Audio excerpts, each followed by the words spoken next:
ஒரு கொலை நடந்த நேரத்தை மாற்ற முடியுமா? ஒரு சாதாரண வெங்காய பட்டாசு ஒரு துப்பாக்கி சத்தத்தை விட பயங்கரமான ஆயுதமாக மாறினால்?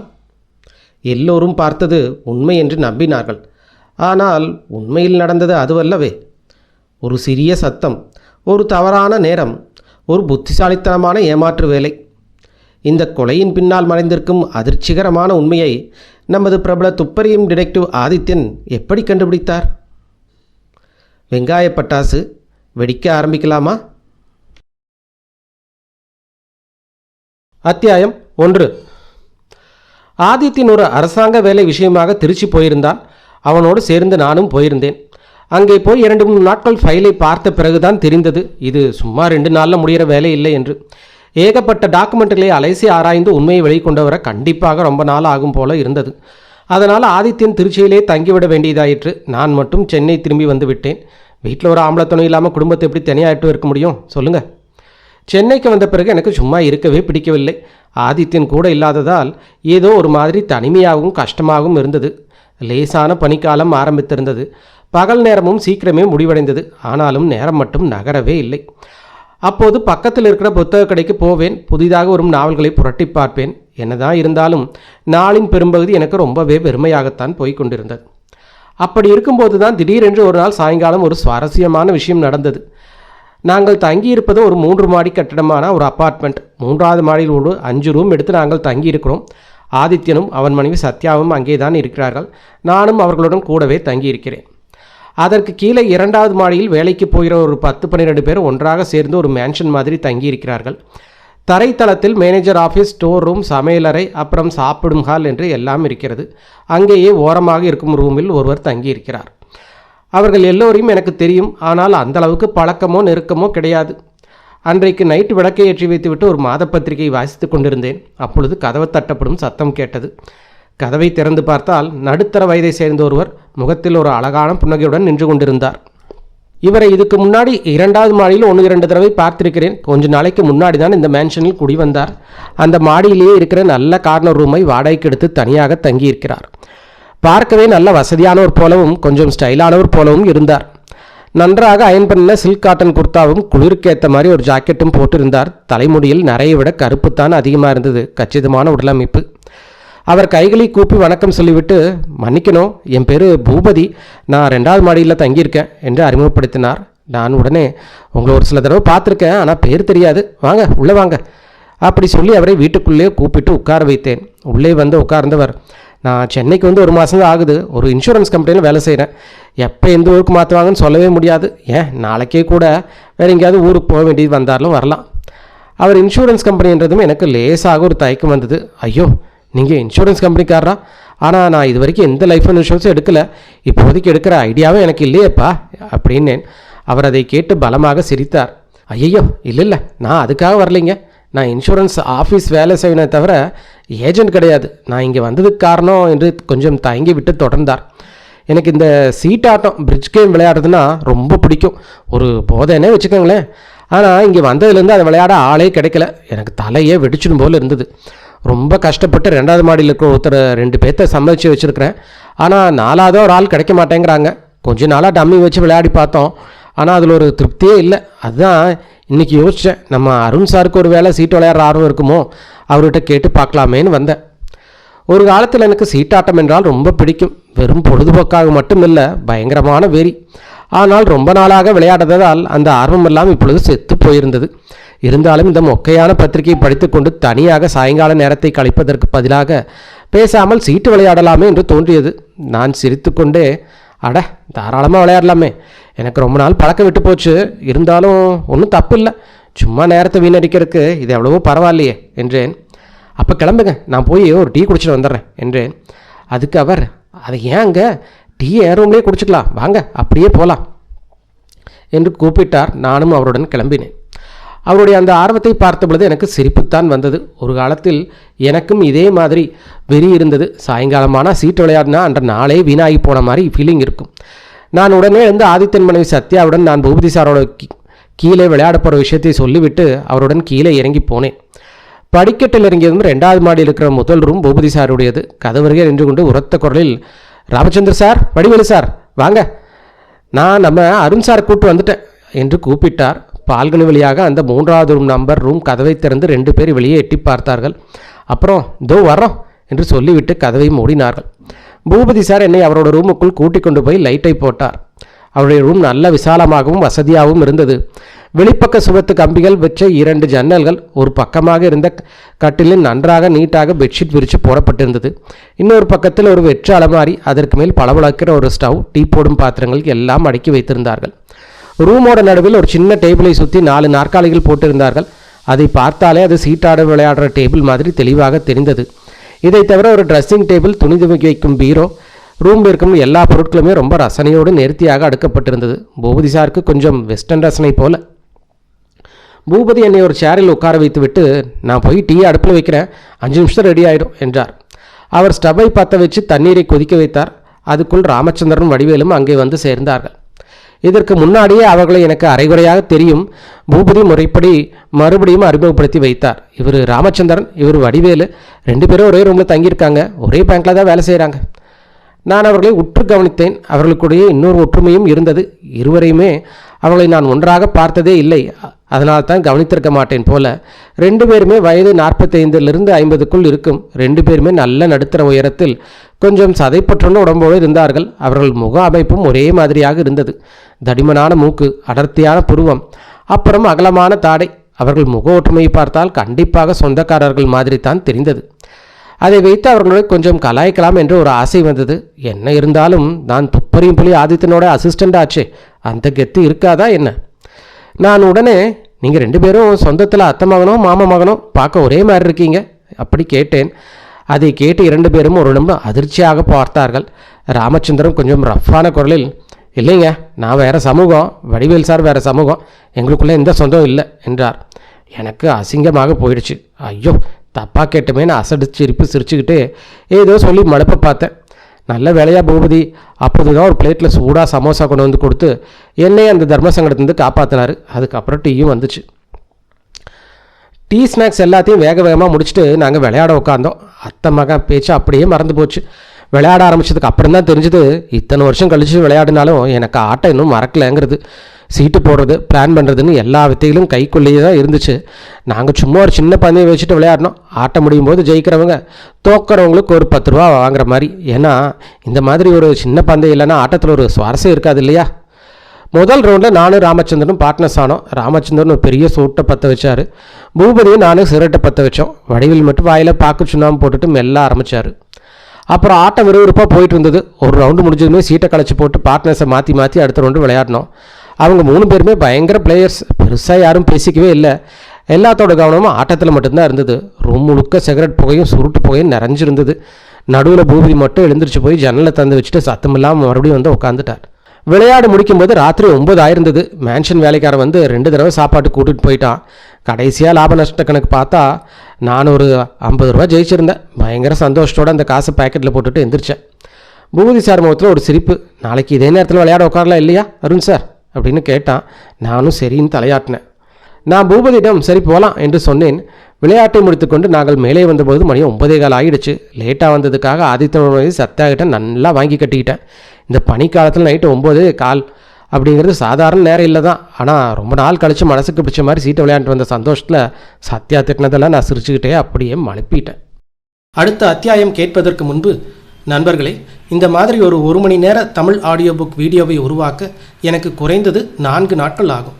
கதையை தேர்வு செய்து வாசிப்பது, ஒலியை சுத்தம் செய்வது, தேவையான எல்லா படங்களையும் உருவாக்கி அனிமேஷனாக மாற்றுவது, முழு video editing, thumbnail, title, description, tags இவை அனைத்தையும் நான் ஒரே ஒரு நபராக செய்து வருகிறேன். இந்த உழைப்பை நீங்கள் மதித்து எனக்கு தொடர்ந்து ஆதரவு தர விரும்பினால் தயவு செய்து இந்த சேனலை சப்ஸ்கிரைப் பண்ணுங்கள், வீடியோவுக்கு லைக் போடுங்க, உங்கள் பாசிட்டிவ் கருத்துக்களை கமெண்ட்ஸில் சொல்லுங்கள் மற்றும் உங்கள் நண்பர்களோட ஷேர் பண்ணுங்கள். உங்கள் ஒவ்வொரு ஆதரவும் எனக்கு மிகப்பெரிய ஊக்கமாக இருக்கும். மிக்க நன்றி. வாருங்கள் அடுத்த அத்தியாயத்தை தொடருவோம். அத்தியாயம் 2. அதுக்கப்புறம் என்ன, தினமும் சாயங்காலம் எங்கள் சீட்டாட்டம் வழக்கமான ஒரு விஷயமா ஆறிடுச்சு. வீட்டில் விளக்கேற்றுற அதே நேரத்தில் நாங்கள் 4 பேரும் ஒன்றா கூடிடுவோம். ஆட்டம் நைட்டு 9 மணி வரைக்கும் அனல் பறக்கும். ஒரு 4-5 நாள்லேயே அங்கே இருக்க அந்த 3 பேரை பற்றி எனக்கு ஓரளவுக்கு புரிஞ்சு போச்சு. பூபதி ரொம்ப அன்பானவர், அளவாக பேசுகிறவர், உபசரிப்பதில் சிறந்தவர். சீட்டாட்டத்தில் அவருக்கு அசாத்தியமான காதல். ராமச்சந்திரன் கொஞ்சம் அமைதியான சுபாவம், அதிகமாக பேச மாட்டார். ஆட்டத்தில் யாராவது தப்பு பண்ணால் கூட பெருசாக விவாதம் பண்ணி சண்டை போட மாட்டார். வடிவேலு ராமச்சந்திரன் மேலே இவருக்கு ரொம்ப மரியாதை. அவரை மாதிரி தான் தானும் ரொம்ப கம்பீரமாக கௌரவமாக நடக்கணும்னு முயற்சி பண்ணுவார். ஆனால் பாவம் அவரால் அது முடியவே முடியாது. வடிவேலு ராமச்சந்திரனும் பேசும்போது அவங்க பேச்சில் லேசாக நம்ம தென் மாவட்டத்து வழக்கம், அதாவது இந்த திருநெல்வேலி தூத்துக்குடி வட்டார வழக்கம் எட்டி பார்க்கும். 2 பேருமே அளவாக பேசுகிறவங்க தான். ஆனால் சீட்டாட்டோன்னு வந்துட்டா 2 பேருக்குமே வெறி ஏறிடும். இப்படி ஒரு 6 நாள் ரொம்ப சந்தோஷமாக சீட்டு விளையாண்டுட்டு இருந்தோம். எங்களோட இந்த சந்திப்பு ஒரு நிரந்தர கிளப்பு மாதிரி மாறப்போகுதுன்னு நினச்சிருந்த நேரத்தில் தான் தரை மாடியில் ஒரு பயங்கரமான சம்பவம் நடந்து எங்கள் ஆட்டத்தையே தலைகீழாக மாற்றிடுச்சு.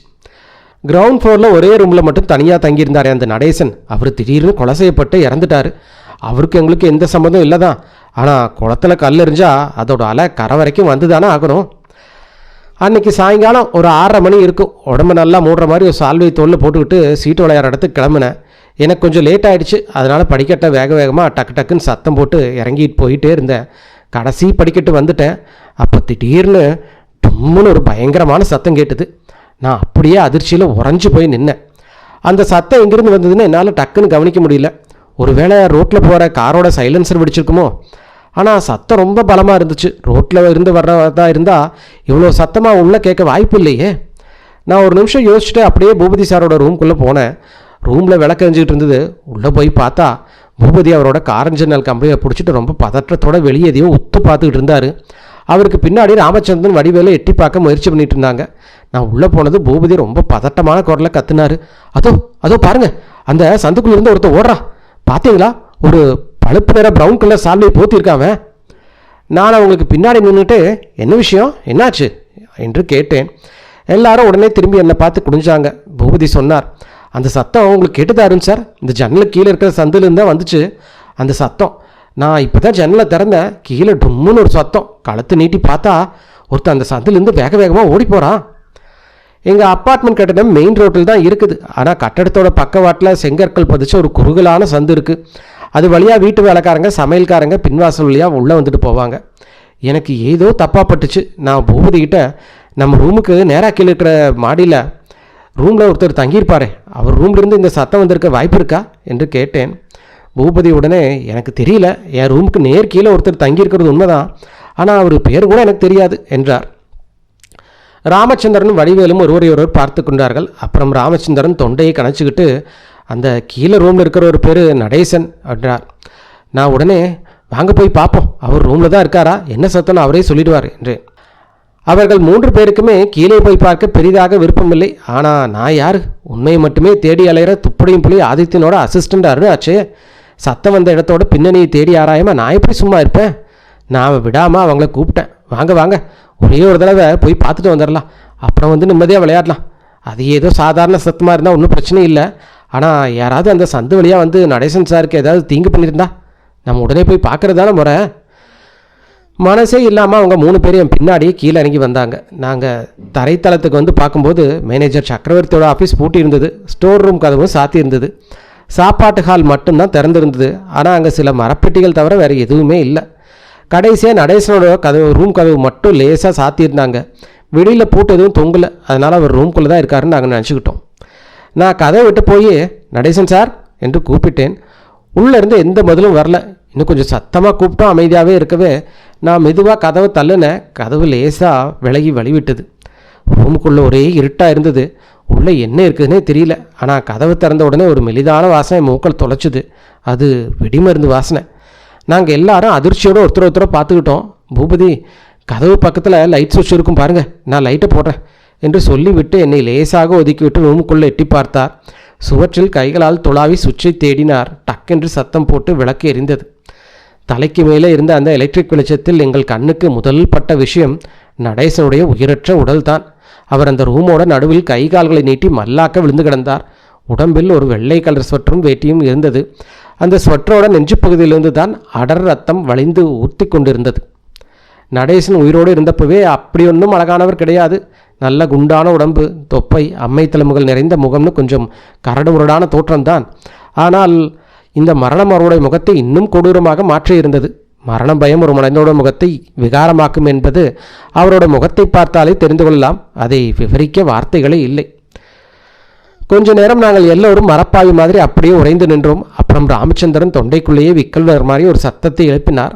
அவர் ஒருவித அதிர்ச்சியும் நம்பிக்கையற்ற பார்வையுமாக கலந்த அந்த பிணத்தையே உற்று பார்த்து கொண்டிருந்தார். திடீரென வடிவேலு அவருடைய கையை பலமாக பிடித்து உளுத்திக்கொண்டு ரகசிய குரலில், அண்ணே, நடேசன் இறந்துட்டார்னே என்றார். அவருடைய முகத்திலிருந்து துக்கமா, ஆச்சரியமா, இல்லை ஒருவேளை நிம்மதியா என்று என்னால் துல்லியமாக கணிக்க முடியவில்லை. பூபதி வெளுத்துப்போன முகத்தோடு, அவர் இறந்துட்டாங்க, எந்த சந்தேகம் இல்லை, துப்பாக்கியால் சுட்டு கொண்டிருக்காங்க, அதோ பாருங்க, ஜன்னலுக்கு மேலே தெரியுதே என்றார். கம்பிகள் வச்சு அந்த ஜன்னல் திறந்தே இருந்தது. அந்த ஜன்னலின் மரச்சட்டத்தின், அதாவது திண்ணை போன்ற பகுதியின் மேலே ஒரு பிஸ்டல் கிடந்தது. இப்போது அந்த இடத்துக்கு நடந்த காட்சி அப்படியே என் கண் முன்னாடியே தெளிவாக தெரிந்தது. கொலையாளி ஜன்னலுக்கு வெளியே இருந்து சந்துக்குள்ளே நின்று கொண்டே நடேசனை குறிவைத்து சுட்டிருக்கிறான். அப்புறம் துப்பாக்கியை அப்படியே ஜன்னல் மேலே வைத்து விட்டு ஓடிவிட்டான். அந்த நேரத்தில் எங்களுக்கு பின்னால் வேகமாக யாரோ நடந்து வரும் சத்தம் கேட்டது. திரும்பி பார்த்தால் மேன்ஷன் மேனேஜர் சக்கரவர்த்தி கொண்டிருந்தார். ஒல்லியான உடம்பு, எதற்கெடுத்தாலும் பதட்டப்படுகிற குணம், இரண்ட பார்வை கொண்டவர். பேசும்போதே ஒரே வார்த்தையை திரும்ப திரும்ப சொன்னாதான் அவருக்கு நிம்மதியே வரும். அவர் எங்கள் பக்கத்தில் ஓடி வந்து, நீங்கள் எல்லாரும் இங்கே என்ன பண்ணுறீங்க, என்னாச்சு அப்படி பதட்டமாக கேட்டார். நீங்களே உங்கள் கண்ணால் பாருங்க என்று சொல்லிவிட்டு நாங்கள் கதவு வழியிலிருந்து ஒரு ஓரமாக தள்ளி நின்றோம். சக்கரவர்த்தி உள்ளே இருக்கிற அந்த ரத்தக்கரையான பிணத்தை பார்த்து அலறினார். ஐயோ, என்னது இது என்ன? நடேசன் சாரே இறந்துட்டாரா? ரத்தம் எப்படி செத்தாரு? அடுத்தது அங்கே கிடந்த துப்பாக்கியை பார்த்ததும் இன்னும் பயந்து போய், ஐயோ, துப்பாக்கியால் சுட்டுத்தான் நடேசன் சாரு கொலை செஞ்சிருக்காங்களா? யார் கொன்னது, எப்போ கொன்னது என்று கத்தினார். நான் நிதானமாக, யார் கொன்னதுன்னு எங்களுக்கு தெரியாது, ஆனால் எப்போ நடந்ததுன்னு சொல்ல முடியும், ஒரு 5 நிமிஷத்துக்கு முன்னாடி தான் என்றேன். நடந்த விஷயத்தை அவருக்கு சுருக்கமாக புரிய வைத்தேன். அவர் மிரண்ட கண்களுடன் அந்த பிணத்தையே பார்த்து கொண்டிருந்தார். இதுவரைக்கும் நான் அதை எதர்ச்சியாக கூட கவனிக்கவில்லை. ஆனால் திடீரென பார்வை அவரது உடம்பு மேலே விழுந்தது. மேனேஜர் சக்கரவர்த்தியோட தோளில் ஒரு பழுப்பு நிற சால்வை இருந்தது. அத்தியாயம் 3. என் நெஞ்சு திடுக்கென்று அடிக்க ஆரம்பித்தது. அந்த நடுக்கத்தை கட்டுப்படுத்தி கொண்டு நான் அவரிடம் கேட்டேன், ஏன் சார், நீங்கள் எவ்வளோ நேரமாக மேன்ஷன் இல்லையா, வெளியே எங்கேயாவது போயிருந்தீங்களா என்ன? அவர் என்னை பார்த்து மிரண்ட முகத்தோடு, ஆமாம், நான் வெளியே தான் போயிருந்தேன், ஆனால் இப்போ என்ன பண்ணுறது, என்ன செய்யணும் அருண் சார் அப்படி பதற்றமாக கேட்டார். நான் உடனே, நம்ம முதல்ல செய்ய வேண்டிய காரியம் போலீஸுக்கு தகவல் கொடுக்கறதா என்றேன். சக்கரவர்த்தி, ஆமாம், அதுதான் சரி, ஆனால் எங்கிட்ட ஃபோன் இல்லையே. அருண் சார், உங்கள் வீட்டில் லேண்ட்லைன் இருக்குமே, நீங்கள் கொஞ்சம் அப்படி இழுத்தார். நான் உடனே, நான் இப்போதே போய் போலீஸ்க்கு ஃபோன் பண்ணுறேன், ஆனால் அது வரைக்கும் நீங்கள் யாரும் இந்த ரூம்குள்ளே போகாதீங்க, போலீஸ் வர வரைக்கும் எல்லாரும் இங்கே வெளியவே நில்லுங்க என்று சொல்லிவிட்டு வேகமாக எனது மாடி ரூமுக்கு சென்றேன். ஹாலில் நுழைந்தபோது அங்கே இருந்த கண்ணாடி வளைகாக என்னோட பிம்பம் தென்பட்டது. பார்த்ததும் எனக்கு ஒரு நிமிஷம் தூக்கி வாரி போட்டது. ஏனென்றால் என் தோளிலும் ஒரு பழுப்பு நிற சால்வை தான் கிடந்தது. எங்கள் ஏரியா ஸ்டேஷன் இன்ஸ்பெக்டர் குணசேகரன் எங்களுக்கு ஏற்கனவே கொஞ்சம் அறிமுகமானவர் தான். நல்ல திறமையான அதிகாரி. ஆனால் அவருக்கு நம்ம ஆதித்தனை பார்த்தால் ஆகாது. அவரோ இந்த வெறுப்பு வெளியே எங்கேயும் கோபமாகவோ இல்லை முரட்டுத்தனமாகவோ தெரியாது. ஆதித்யன் பேசும்போது மட்டும் அளவுக்கு அதிகமாக மரியாதை கொடுத்து பேசிவிட்டு கதற்றில் உதட்டோரமாக ஒரு சின்ன நக்கல் சிரிப்பு சிரிப்பார். பொதுவாகவே அரசாங்க அதிகாரிகள் இந்த மாதிரி பிரைவேட்டாக துப்பறிவர்களை ஏற்றுக்கொள்ள மாட்டார்கள் இல்லையா? அதே குணம்தான் அவருக்கும். நான் ஃபோன் செஞ்சு விஷயத்தை சொன்னதும் அவர் ஃபோனிலேயே நக்கலாக சிரித்து கொண்டு, என்னப்பா சொல்கிறீங்க, புலி இருக்கிற காட்டுக்குள்ளேயே வேட்டையா? உங்கள் துப்பறியும் புலி ஆதித்யன் சார் அங்கே இருக்கும்போது எனக்கு என்ன வேலை, அவரே இந்த கேஸை விசாரிக்க சொல்லுங்களேன் என்றார். எனக்கு லேசாக எரிச்சல் வந்தது.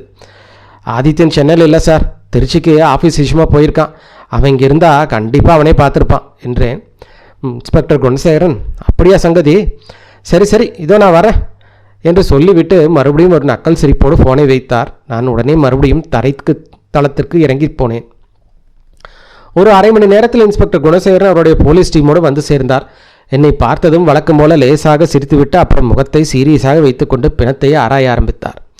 ஜன்னல் மேலே கிடந்த அந்த துப்பாக்கியை ஒரு கர்ச்சீஃபால் அவர் ரொம்ப லாபகமாக எடுத்து அவருடைய பாக்கெட்டில் வைத்து கொண்டார். அதுக்கப்புறம் பிணத்தை போஸ்ட்மார்ட்டத்துக்கு அனுப்ப ஏற்பாடு செய்துவிட்டு அந்த ரூமில் இருந்த ஒரே ஒரு நாற்காலியில் கம்பீரமாக அமர்ந்து மேன்ஷனில் இருக்கின்ற எல்லோரையும் கூப்பிட்டு விசாரிக்க ஆரம்பித்தார். எனக்கு தெரிந்த விஷயங்கள் எல்லாம் முதலிலே சொல்லிவிட்டேன். மற்றவர்கள் கொடுத்த வாக்குமூலங்களை உங்களுக்கு சுருக்கமாக சொல்கிறேன், கேளுங்கள். இது மேனேஜர் சக்கரவர்த்தி. இவர் ஒரு பிரம்மச்சாரி, கல்யாணமாகாதவர். கடந்த 5 வருடமாக இந்த மேன்ஷனை அவர்தான் நடத்தி கொண்டு வருகிறார். இந்த மேன்ஷன் தான் அவருக்கு எல்லாமே. கொலை செய்யப்பட்ட நடேசன் 3 வருடங்களுக்கு முன்புதான் இந்த தரைத்தளத்தில் ரூமை வாடகைக்கு எடுத்து தங்க ஆரம்பித்திருந்தார். அதிலிருந்து தான் அங்கே இருக்கிறார். அவருடைய வயது ஒரு 50 இருக்கும். அவர் மேன்ஷனில் இருக்கிற மற்றவர்களுடன் பெரிதாக பழக மாட்டார். ராமச்சந்திரன் வடிவேலும் மட்டும்தான் எப்போதாவது அவருடைய ரூமுக்கு வந்து போவார்கள். மேனேஜர் சக்கரவர்த்திக்கும் நடேசனுக்கும் இடையே எந்த பகையும் இருந்ததில்லை. ஏனென்றால் நடேசன் ஒவ்வொரு மாதமும் 1ஆம் தேதி ஆன உடனே வாடகையை சரியாக செட்டில் பண்ணி விடுவாராம். இன்றைக்கு சாயங்காலம் யாரோ ஒருத்தர் வந்து பக்கத்து மார்க்கெட் ஒரு குடோனில் ரொம்ப மலிவான விலையில் உருளைக்கிழங்கு விற்கிறாங்கன்னு சக்கரவர்த்திகிட்ட சொல்லியிருக்காங்க. அதை கேட்டுட்டு உருளைக்கிழங்கு போயிருக்கார். ஆனால் அங்கே போய் பார்க்கும்போது ஸ்டாக் எல்லாம் தீர்ந்து போயிருந்ததால் வெறும் கையோட மேன்ஷனுக்கு திரும்பி வந்துட்டார். அடுத்ததாக பூபதி. இவர் இன்சூரன்ஸ் கம்பெனியில் வேலை செய்கிறாரு. சென்னைக்கு வந்து 1 மாதம் தான் ஆகுது. வயசு 45. மனைவி இல்லை. விபத்து இல்லை நோய் காரணமாக இறந்துருக்கலாம். குழந்தைகளும் இல்லை. சொந்த வீடுன்னு எதுவும் இல்லாதனால வேலை நிமித்தமாக இந்தியா முழுக்க பல ஊர்களில் சுற்றிட்டு இருக்காரு. இவருக்கு சீட்டாட்டம்னா உயிர். இன்றைக்கி சாயங்காலம் நடந்த சம்பவங்கள் அப்படியே அவர் போலீஸில் விவரித்தார். அந்த பழுப்பு நிற சால்வை அணிஞ்ச மனுஷங்களை பற்றியும் சொன்னார். ஆனால் ஓடுனோட முகத்தை அவரால் பார்க்க முடியல. பின்பக்கமாக ஓடுற ஒருத்தனோட முகத்தை எப்படி பார்க்க முடியும்? இனிமேல் அவனை பார்த்தாலும் அடையாந்தளிக்கிறது கஷ்டம்தான் பூபதி சொன்னார். அடுத்ததாக ராமச்சந்திரன் மற்றும் வடிவேலு. இவங்க 2 பேர்த்தோட பின்னணியும் ஒன்று தான். ராமச்சந்திரன் எல்லா கேள்விக்கும் ரொம்ப நிதானமாக பதில் சொன்னார். ஆனால் வடிவேலு மட்டும் லேசாக பதட்டமாகவும் பயந்து போய் இருந்தார். அவங்க 2 பேருமே இதுக்கு முன்னாடி திருநெல்வேலி பக்கத்தில் ஒன்றா வேலை செஞ்சுட்டு இருந்திருக்காங்க. அங்கே நடந்த ஒரு பெரிய கலவரத்தில் அங்கே இருக்கிற குடும்பங்கள், மனைவி, குழந்தைகள்னு எல்லாத்தையும் இழந்துட்டு ரொம்ப கஷ்டப்பட்டு உயிர் தப்பிச்சு சென்னைக்கு ஓடி வந்திருக்காரு. ராமச்சந்திரனுக்கு வயசு 48, வடிவேலுக்கு 45. சென்னைக்கு வந்து இந்த மேன்ஷனை தங்கி ஒரே பேங்க்கில் வேலை செய்ய ஆரம்பித்து இப்போ 3 வருஷம் ஆச்சு. அவங்களுக்கு சீட்டாட்டம் விளையாடுற ஆர்வம் நிறையவே இருந்திருக்கு. ஆனால் சென்னை வந்த பிறகு அதுக்கான வாய்ப்பு கிடைக்கல. கொஞ்சம் நாளைக்கு முன்னாடி தான் பூபதி அவரோட ரூமில் இந்த சீட்டாட்டம் விளையாடுறதுக்கான ஏற்பாடுகளை செஞ்சுருக்காரு. அதிலிருந்து சாயங்கால நேரங்களில் ரொம்ப சுவாரஸ்யமாகவும் சந்தோஷமாகவும் போயிட்டுருக்கு. அப்படி இருக்கும்போது தான் அன்றைக்கி அவங்க பூபதியோட ரூம்குள்ளே கால் எடுத்து வச்ச 5 நிமிஷத்தில் திடீர்னு இந்த சந்துக்குள்ளே டிம்முன்னு ஒரு சத்தம் கேட்டிருக்குது. நடேசனோட அவங்களுக்கு திருநெல்வேலியே பழக்கம் இருந்திருக்கு. சும்மா ஒரு சாதாரண பழக்கம்தான், பெரிய நெருக்கமெல்லாம் கிடையாது. இறந்து போன நடேசன் அங்கே பலவிதமான புரோக்கர் வேலையில் செஞ்சுட்டு வந்திருக்காரு. அங்கே சென்னைக்கு வந்த பிறகு ஒரே மேன்ஷனில் தங்கியிருக்காங்க. அவங்க அடிக்கடி சர்ச்சையெல்லாம் சந்திச்சுப்பாங்களாமா. ராமச்சந்திரனும் வடிவேலும் நடேசனோட ரூமுக்கு வந்து சும்மா அரட்டை அடிப்பாங்களாமா. நடேசனுக்கு வேறு ஏதாவது நண்பர்கள் இருக்காங்களா இல்லையான்னு இவங்களுக்கு தெரியாது. அந்த பழுப்பு நிற சால்வை போத்த மனிதனை இவங்க அந்த சந்தோர முனையில் சாயங்காலம் மங்களான வெளிச்சத்தில் ஓடும்போது பார்த்துருக்காங்க. மறுபடியும் பார்த்தா அடையாளம் தெரியாதுன்னு சொல்லிட்டாங்க. மேன்ஷனில் தங்கியிருக்கிற மற்றவங்க யாருக்குமே இந்த விஷயத்தை பற்றி எதுவுமே தெரியல. 2வது மாடியில் இன்னொரு முனையில் இருக்கிற ஒரு ரூமில் தாயம் விளையாண்டுட்டு இருக்கும்போது நடந்துகிட்டு இருக்கு. 4 பேர் விளையாண்டு இருந்திருக்காங்க. அந்த 4 பேர் அதை வேடிக்கை பார்த்துட்டு இருந்திருக்காங்க. அங்கே யாருக்குமே துப்பாக்கி சுட்ட சத்தமே கேட்கல. மேன்ஷன் இருக்கிற மற்றவங்களுக்கு நடேசன் முகம் தெரிஞ்சது தவிர வேறு எதுவுமே தெரிஞ்சதில்லை. ஆனால் மேன்ஷன் வேலைக்காரன் ஹரிதாஸ் மட்டும் ஒரு விஷயத்த சொன்னான். அது இந்த வழக்குக்கு சம்பந்தம் இல்லாததாக இருக்கலாம், இல்லைன்னா ரொம்ப முக்கியமானதாகவும் இருக்கலாம். சாயங்காலம் 6 மணி இருக்கும்போது 2வது மாடியில் இருக்கிற சுரேஷ் சார் ஹரிதாஸ் முட்டு சந்தையிலிருந்து உருளைக்கிழங்கு போண்டா வாங்கிட்டு வர சொல்லியிருக்காரு. போண்டா வாங்கிட்டு பின்வாசல் சந்தை வழியாக மேன்ஷனுக்கு திரும்பி வரும்போது நடேசன் ரூமுக்குள்ளே யாரோ வந்திருக்கிற சத்தமும் அவங்க ரொம்ப மெதுவான குரலை பேசிகிட்டு இருந்ததும் ஹரிதாஸ் காதில் விழுந்திருக்கு. நடேசன் ரூம் கதவு லேசாக சாத்தப்பட்டிருக்கிறனால உள்ளே யார் இருக்காங்கன்னு ஹரிதாசனால் பார்க்க முடியல. பேசின குரலையும் அவனால் அடையாளம் கண்டுபிடிக்க முடியல. பொதுவாக நடேசன் ரூமுக்கு யாரும் அவ்வளோவா வரமாட்டாங்க. அதனால ஹரிதாஸ் இதை தனியாக கவனிக்க வச்சுருந்துருக்கான். ஆனால் நேரம் எப்படி இருக்குன்னு அவனால் தெளிவாக சொல்ல முடியல. ஆனால் சுரேஷ் சார் கரெக்டாக 6 மணிக்கு தான் அவனை போண்டா வாங்க அனுப்பிச்சதா தெளிவாக சொன்னான். அப்படின்னா நடேசன் இறக்கிறதுக்கு ஒரு 1/2 மணி நேரத்துக்கு முன்னாடி அவரோட ரூமுக்கு யாரோ ஒருத்தர் வந்திருக்கார். அவர் மேன்ஷனில் தங்கியிருக்கிற யாரும் கிடையாது. ஏன்னா அங்கே இருக்கிற எல்லோரும் தங்கள் நடேசன் ரூமுக்கு போகவே இல்லைன்னு மறுத்துட்டாங்க. அப்போது கண்டிப்பாக அது வெளியாளாக தான் இருக்கணும். ஒருவேளை அந்த பழுப்பு நிற சால்வை அணிஞ்ச மனுஷனாகவும் இருக்கலாம், அல்லது வேறு யாராவதாகவும் இருக்கலாம். ஹரிதாஸ் சொன்ன வாக்குமூலத்தை வச்சு எதுவும் உறுதியாக சொல்ல முடியல. எல்லாரோட வாக்குமூலத்தையும் எழுதி முடிச்ச இன்ஸ்பெக்டர் குணசேகரன், சரி நீங்கள் எல்லோரும் இப்போ கிளம்பலாம், நாங்கள் இந்த ரூமை முழுசாக சோதனையிட போகிறோம். அப்புறம் அருண் சார், மேனேஜர் சக்கரவர்த்தி, நீங்கள் 2 பேருமே ஒன்று சொல்லிக்கிறேன், இந்த கொலை வழக்கு முடிகிற வரைக்கும் நீங்கள் 2 பேருமே என்னோட அனுமதி இல்லாமல் சென்னையை விட்டு வெளியே போகக்கூடாது, புரியுதா என்றார். நான் அதிர்ச்சியாகி, என்ன சார் சொல்கிறீங்க, இதுக்கு என்ன அர்த்தம் என்றேன். இன்ஸ்பெக்டர் குணசேகரன் நக்கலாக சிரித்து கொண்டே, இதுக்கு என்ன அர்த்தம்னா உங்கள் 2 பேர்த்தோட தொழிலையும் ஒரே மாதிரி பழுப்பு சால்வை இருக்குது, வரட்டுமா அப்படி சொல்லிவிட்டு எங்கள் முகத்துக்கு நேராக கதவை டமால் என சாத்தி போனார். நாங்கள் எல்லாருமே அப்படியே திகைத்து போய் எங்கள் ரூமுக்கு வந்து சேர்ந்தோம். சீட்டாட்டம் விளையாட நினைப்பே எல்லாரையும் விட்டு போய்விட்டது. அடுத்த நாள் ரொம்ப அமைதியாகவும் எந்த சுவாரஸ்யம் இல்லாமல் நடந்தது. போலீஸ் தரப்பிலிருந்து எந்த தகவலும் இல்லை. இன்ஸ்பெக்டர் குணசேகரன் நேற்று நைட்டே நடேசனோட ரூமை சோதனையிட்டு பூட்டி சீல் வைத்து விட்டு போயிருந்தார். சில முக்கியமான கடிதங்களும் டைரியிலும் கூட எடுத்துக்கொண்டு போயிருந்தார். அந்த ஆளுக்கு நம்ம மேலே ஏதோ ஒரு தனிப்பட்ட கோபம் இருக்குது போல். ஆனால் அதை ரொம்ப நயமாக சிரிச்சுக்கிட்டே காட்டுறதா நம்மளால் எதுவும் பேச முடியல. அன்றைக்கி சத்தம் கேட்கும்போ நான் படிக்கட்டில் இறங்கி வந்துட்டு இருந்தேன்னு அசைக்க முடியாத சாட்சிகள் இருக்குன்னு அவருக்கு நல்லாவே தெரியும். இருந்தாலும் சும்மா வம்பிழுக்கிறதுக்காகவே நான் சென்னை விட்டு போகக்கூடாதுன்னு தடை விதிச்சுட்டு போயிருக்கார். நான் ஆதித்யனோட ஃப்ரெண்டுங்கிற ஒரே காரணத்துக்காக அவர் வெறுப்பேற்றுறது அவரோட ஒரு நோக்கமாக இருக்கும். சாயங்காலம் மேன்ஷன் இருக்கிற மற்றவங்க எல்லாரும் வழக்கம் போல் அவங்க ஆஃபீஸ்க்கு போயிட்டாங்க. நான் யார் முகத்துலேயும் எந்த சலனமும் இல்லை. நடேசன் என்ற ஒரு மனுஷன் கடந்த 3 வருஷமாக இந்த மேன்ஷன் தங்கி இருந்ததும் அவர் துப்பாக்கியால் சுட்டு கொலை செய்யப்பட்டாங்கிற அவங்களுக்கு ஒரு பெரிய விஷயமாகவே தெரியல. பிறந்தவன் ஒரு நாள் சாகத்தான் போகிறான், இதில் என்ன இருக்குது அப்படிங்கிற மாதிரி தான் எல்லாம் தத்துவார்த்தமான மனநிலைக்கு போயிட்டாங்க போல். அத்தியாயம் 4. சாயங்காலம் நான் பூபதியுடைய ரூமுக்கு திரும்பி போனேன். ராமச்சந்திரனும் வடிவேலும் அங்கே வந்திருந்தார்கள். எல்லோருடைய முகமும் சோர்ந்து போய் ஒருவித அமைதி நிலவியது. இன்னைக்கு யாருமே சீட்டாட்டம் விளையாடுறதை பற்றி வாயே திறக்கவில்லை. டீயை குடித்துக்கொண்டே ரொம்ப சோகமான மூடில் நடேசன் கொலையை பற்றியும் போலீஸோட இந்த மந்தமான விசாரணை பற்றியும் பேசிவிட்டு அந்த சந்திப்பை அப்படியே முடித்து கொண்டோம். படிக்கட்டு மேலே ஏறி போகும்பொழுது என் மைண்டில் ஒரு சூப்பரான ஐடியா வந்தது. இன்ஸ்பெக்டர் குணசேகரன் எவ்வளோ பெரிய அதிகாரியாக இருந்தாலும் சரி, அவரால் கண்டிப்பாக இந்த நடேசனோட கொலை வழக்கை துலக்க முடியாது. இப்போதைக்கு நம்ம ஆதித்யனுக்கும் இங்கே இல்லை. எனக்கு சீட்டாட்டம் கலைந்து போயிற்று. இந்த இக்கட்டான ஒரு சூழ்நிலையில் சும்மா கையை கட்டி உட்கார்ந்திருப்பதற்கு பதிலாக நடந்த எல்லா விஷயங்களும் நான் ஒரு டைரியில் எழுதி வைத்தா என்ன என்று தோன்றியது. நமக்கும் ஒரு வேலை கிடைத்த மாதிரி இருக்கும். ஆதித்தன் ஊரிலிருந்து திரும்பி வந்ததும் இதை எடுத்து படித்து பார்த்தால் கொலையாளியை கண்டுபிடிக்க அவனுக்கும் ஒரு தெளிவான வழி கிடைக்கும் இல்லையா? அன்னைக்கு நைட்டே நான் உட்கார்ந்து எழுத ஆரம்பித்து விட்டேன். ஆதித்யன் படிக்கும் பொழுது எந்த ஒரு தப்பையும் கண்டுபிடிக்கக்கூடாது என்ற ஆரம்பத்திலிருந்து என் பார்வையில் பட்ட அத்தனை சின்ன சின்ன விஷயங்களையும் விடாமல் நாவல் மாதிரி எழுதினேன். அடுத்த நாள் மதியம்தான் அந்த எழுதுகிற வேலையே முடிந்தது. எழுதி முடிச்சாச்சு. ஆனால் இந்த துப்பறியும் கதை இன்னும் முடியலையே. நடேசனோட கொலைக்கான முடிவு எப்போ எங்கே போய் முடிய போகுதுன்னு யாருக்கு தெரியும்? ஒருவேளை அந்த கொலையாளியோட பேர் யாருக்குமே தெரியாமல் காலத்துக்கு ரகசியமாகவும் போயிடலாம். மனசில் ஒரு திருப்தியே இல்லாமல் சும்மா ஒரு சிகரெட்டு மட்டுமே பற்ற வச்சேன். கரெக்டாக அந்த நேரத்தில் கையில் ஒரு சூட்கேஸோட மெதுவாக நம்ம ஆதித்யன் உள்ளே நுழைஞ்சான். நான் அப்படியே ஆச்சரியத்தில் துள்ளி குதிச்சு எந்திரிச்சேன். டேய், நீ எப்போ வந்த? திருச்சி வேலை அதுக்குள்ளே முடிச்சிருச்சா என்ன என்றேன். ஆதித்தன் சலிப்புடன், வேலை இன்னும் ஆரம்பிக்கவே இல்லைடா. அங்கே 2 அரசாங்க டிபார்ட்மெண்ட் நடுவில் பெரிய சண்டை ஓடிட்டு இருக்கு. அவங்க அதிகார போட்டியை பார்த்துட்டு எனக்கு கடுப்பாகி நான் கிளம்பிட்டேன். அவங்க அடிதடியெல்லாம் ஒரு முடிவுக்கு வந்ததுக்கப்புறம் மறுபடியும் போய்க்கலாம் என்றான். உள்ளே இருந்து ஆதித்யனுடைய குரலை கேட்டதும் அவன் மனைவி சத்யா முந்தானையை கைகளால் துடைத்து கொண்டே வேக வேகமாக ஓடி வந்தாள். அவங்க கல்யாண வாழ்க்கை ஒன்றும் புதிதில்லை தான். ஆனால் இப்பவும் கூட ஆதித்யனை எதிர்பாராத நேரத்தில் பார்க்கும் பொழுது சத்யாவின் கண்ணில் ஒரு அலாதியான சந்தோஷமும் வெளிச்சமும் தெரியும்.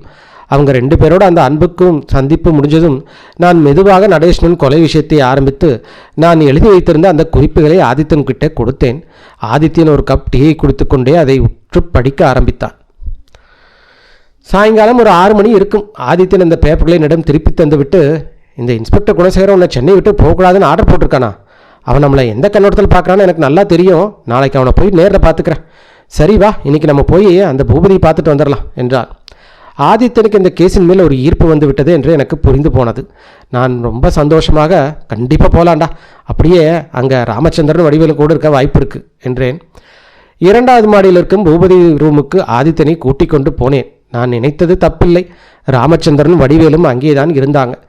அவங்க யாருக்கும் புதிதாக அறிமுகம் செய்து வைக்க வேண்டிய அவசியமே இருக்கவில்லை. ஏனென்றால் ஆதித்யனோட முகம் எல்லோருக்கும் நன்றாக தெரிந்திருந்தது. பூபதி ரொம்ப மரியாதையோடு ஆதித்யனை வரவேற்று உட்கார வைத்துவிட்டு டீ போடுவதற்காக ஸ்டவ்வில் தண்ணீரை வைத்தார். ராமச்சந்திரன் முகம் வழக்கம் போல ரொம்ப அமைதியாக கம்பீரமாக இருந்தது. ஆனால் வடிவேலின் கண்ணில் மட்டும் லேசான ஒரு பயமும் எச்சரிக்கை உணர்வும் எட்டி பார்த்தது. ஆதித்யன் அங்கிருந்த நாற்காலியில் அமர்ந்து கொண்டு, ஒரு காலத்தில் எனக்கு இந்த சீட்டாட்டம் விளையாடுறதுலாம் பயங்கர வெறி இருந்துச்சு. அதுக்கப்புறம் இந்த அருண் தான் எனக்கு நல்லா விளையாட கற்றுக் கொடுத்தான்.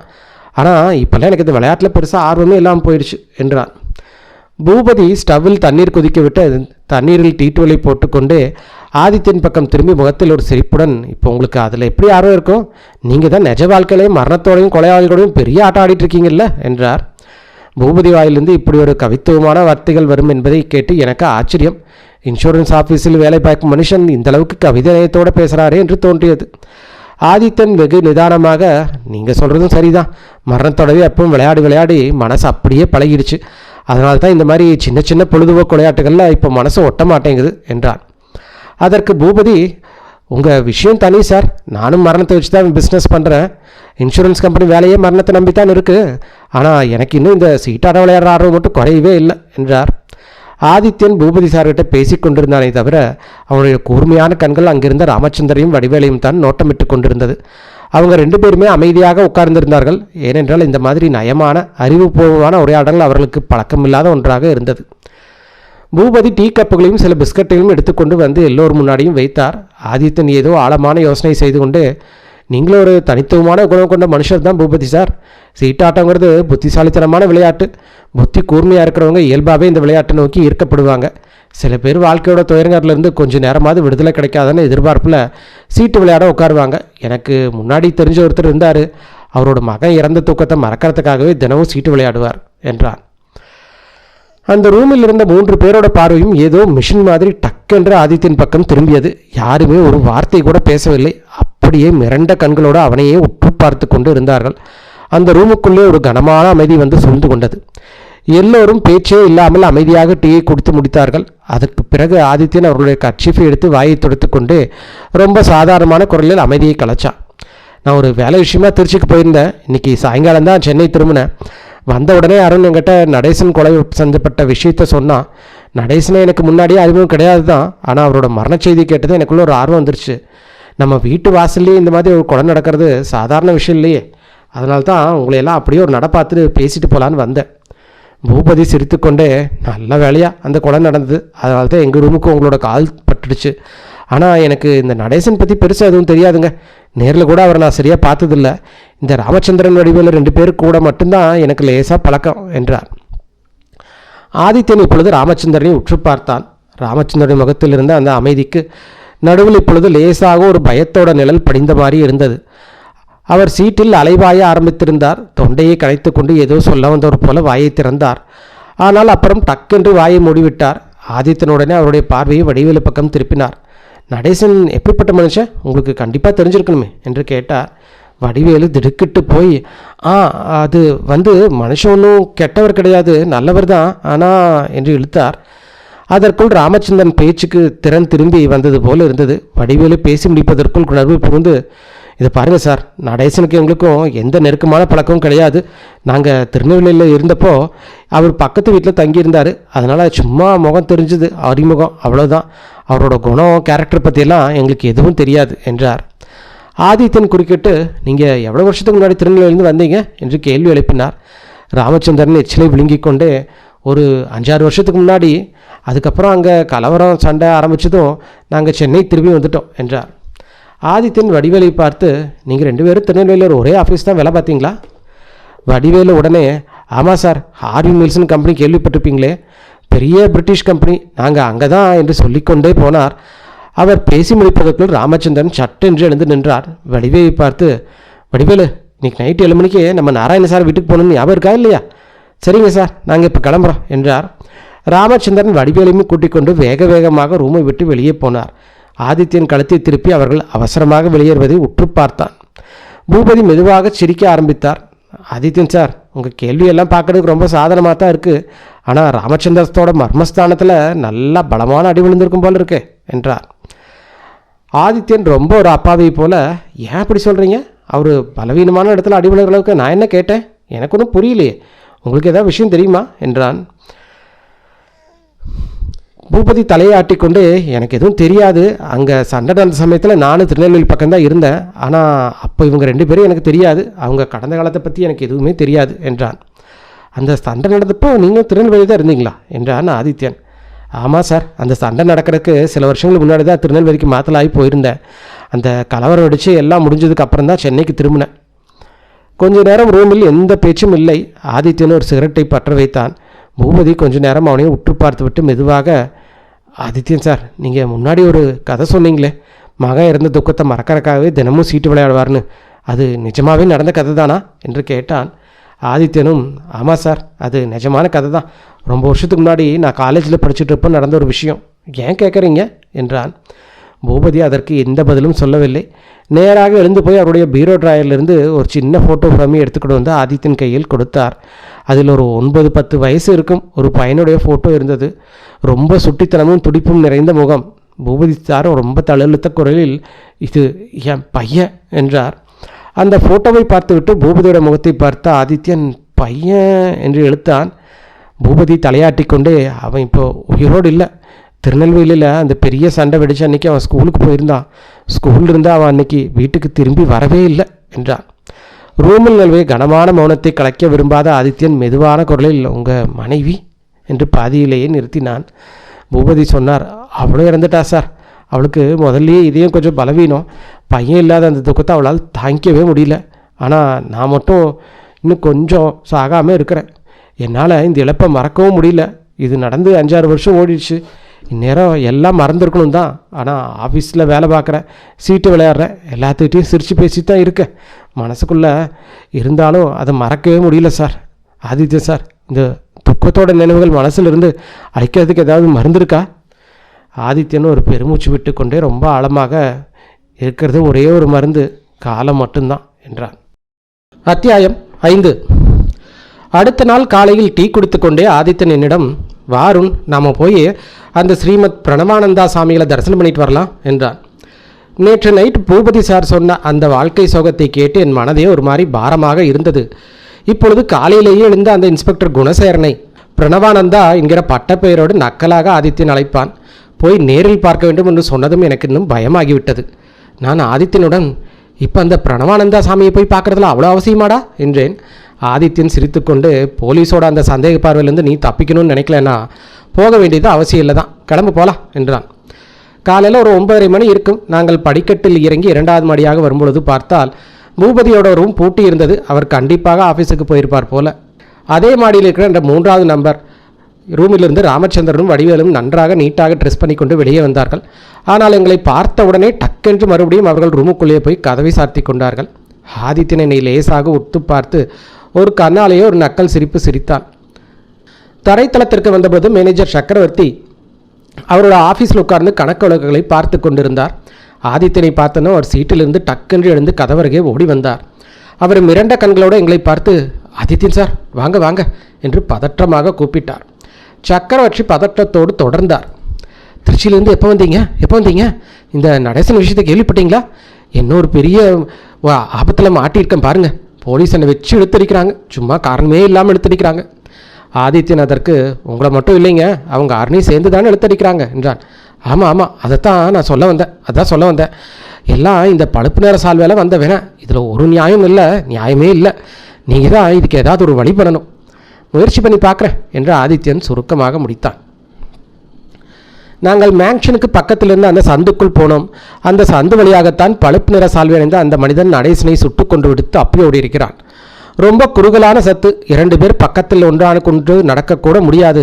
நான் பின்னாடி வர ஆதித்யன் அந்த செங்கல் தரை மேலே பார்வையை பதித்து கொண்டே மெதுவாக முன்னாடி நடந்தான்.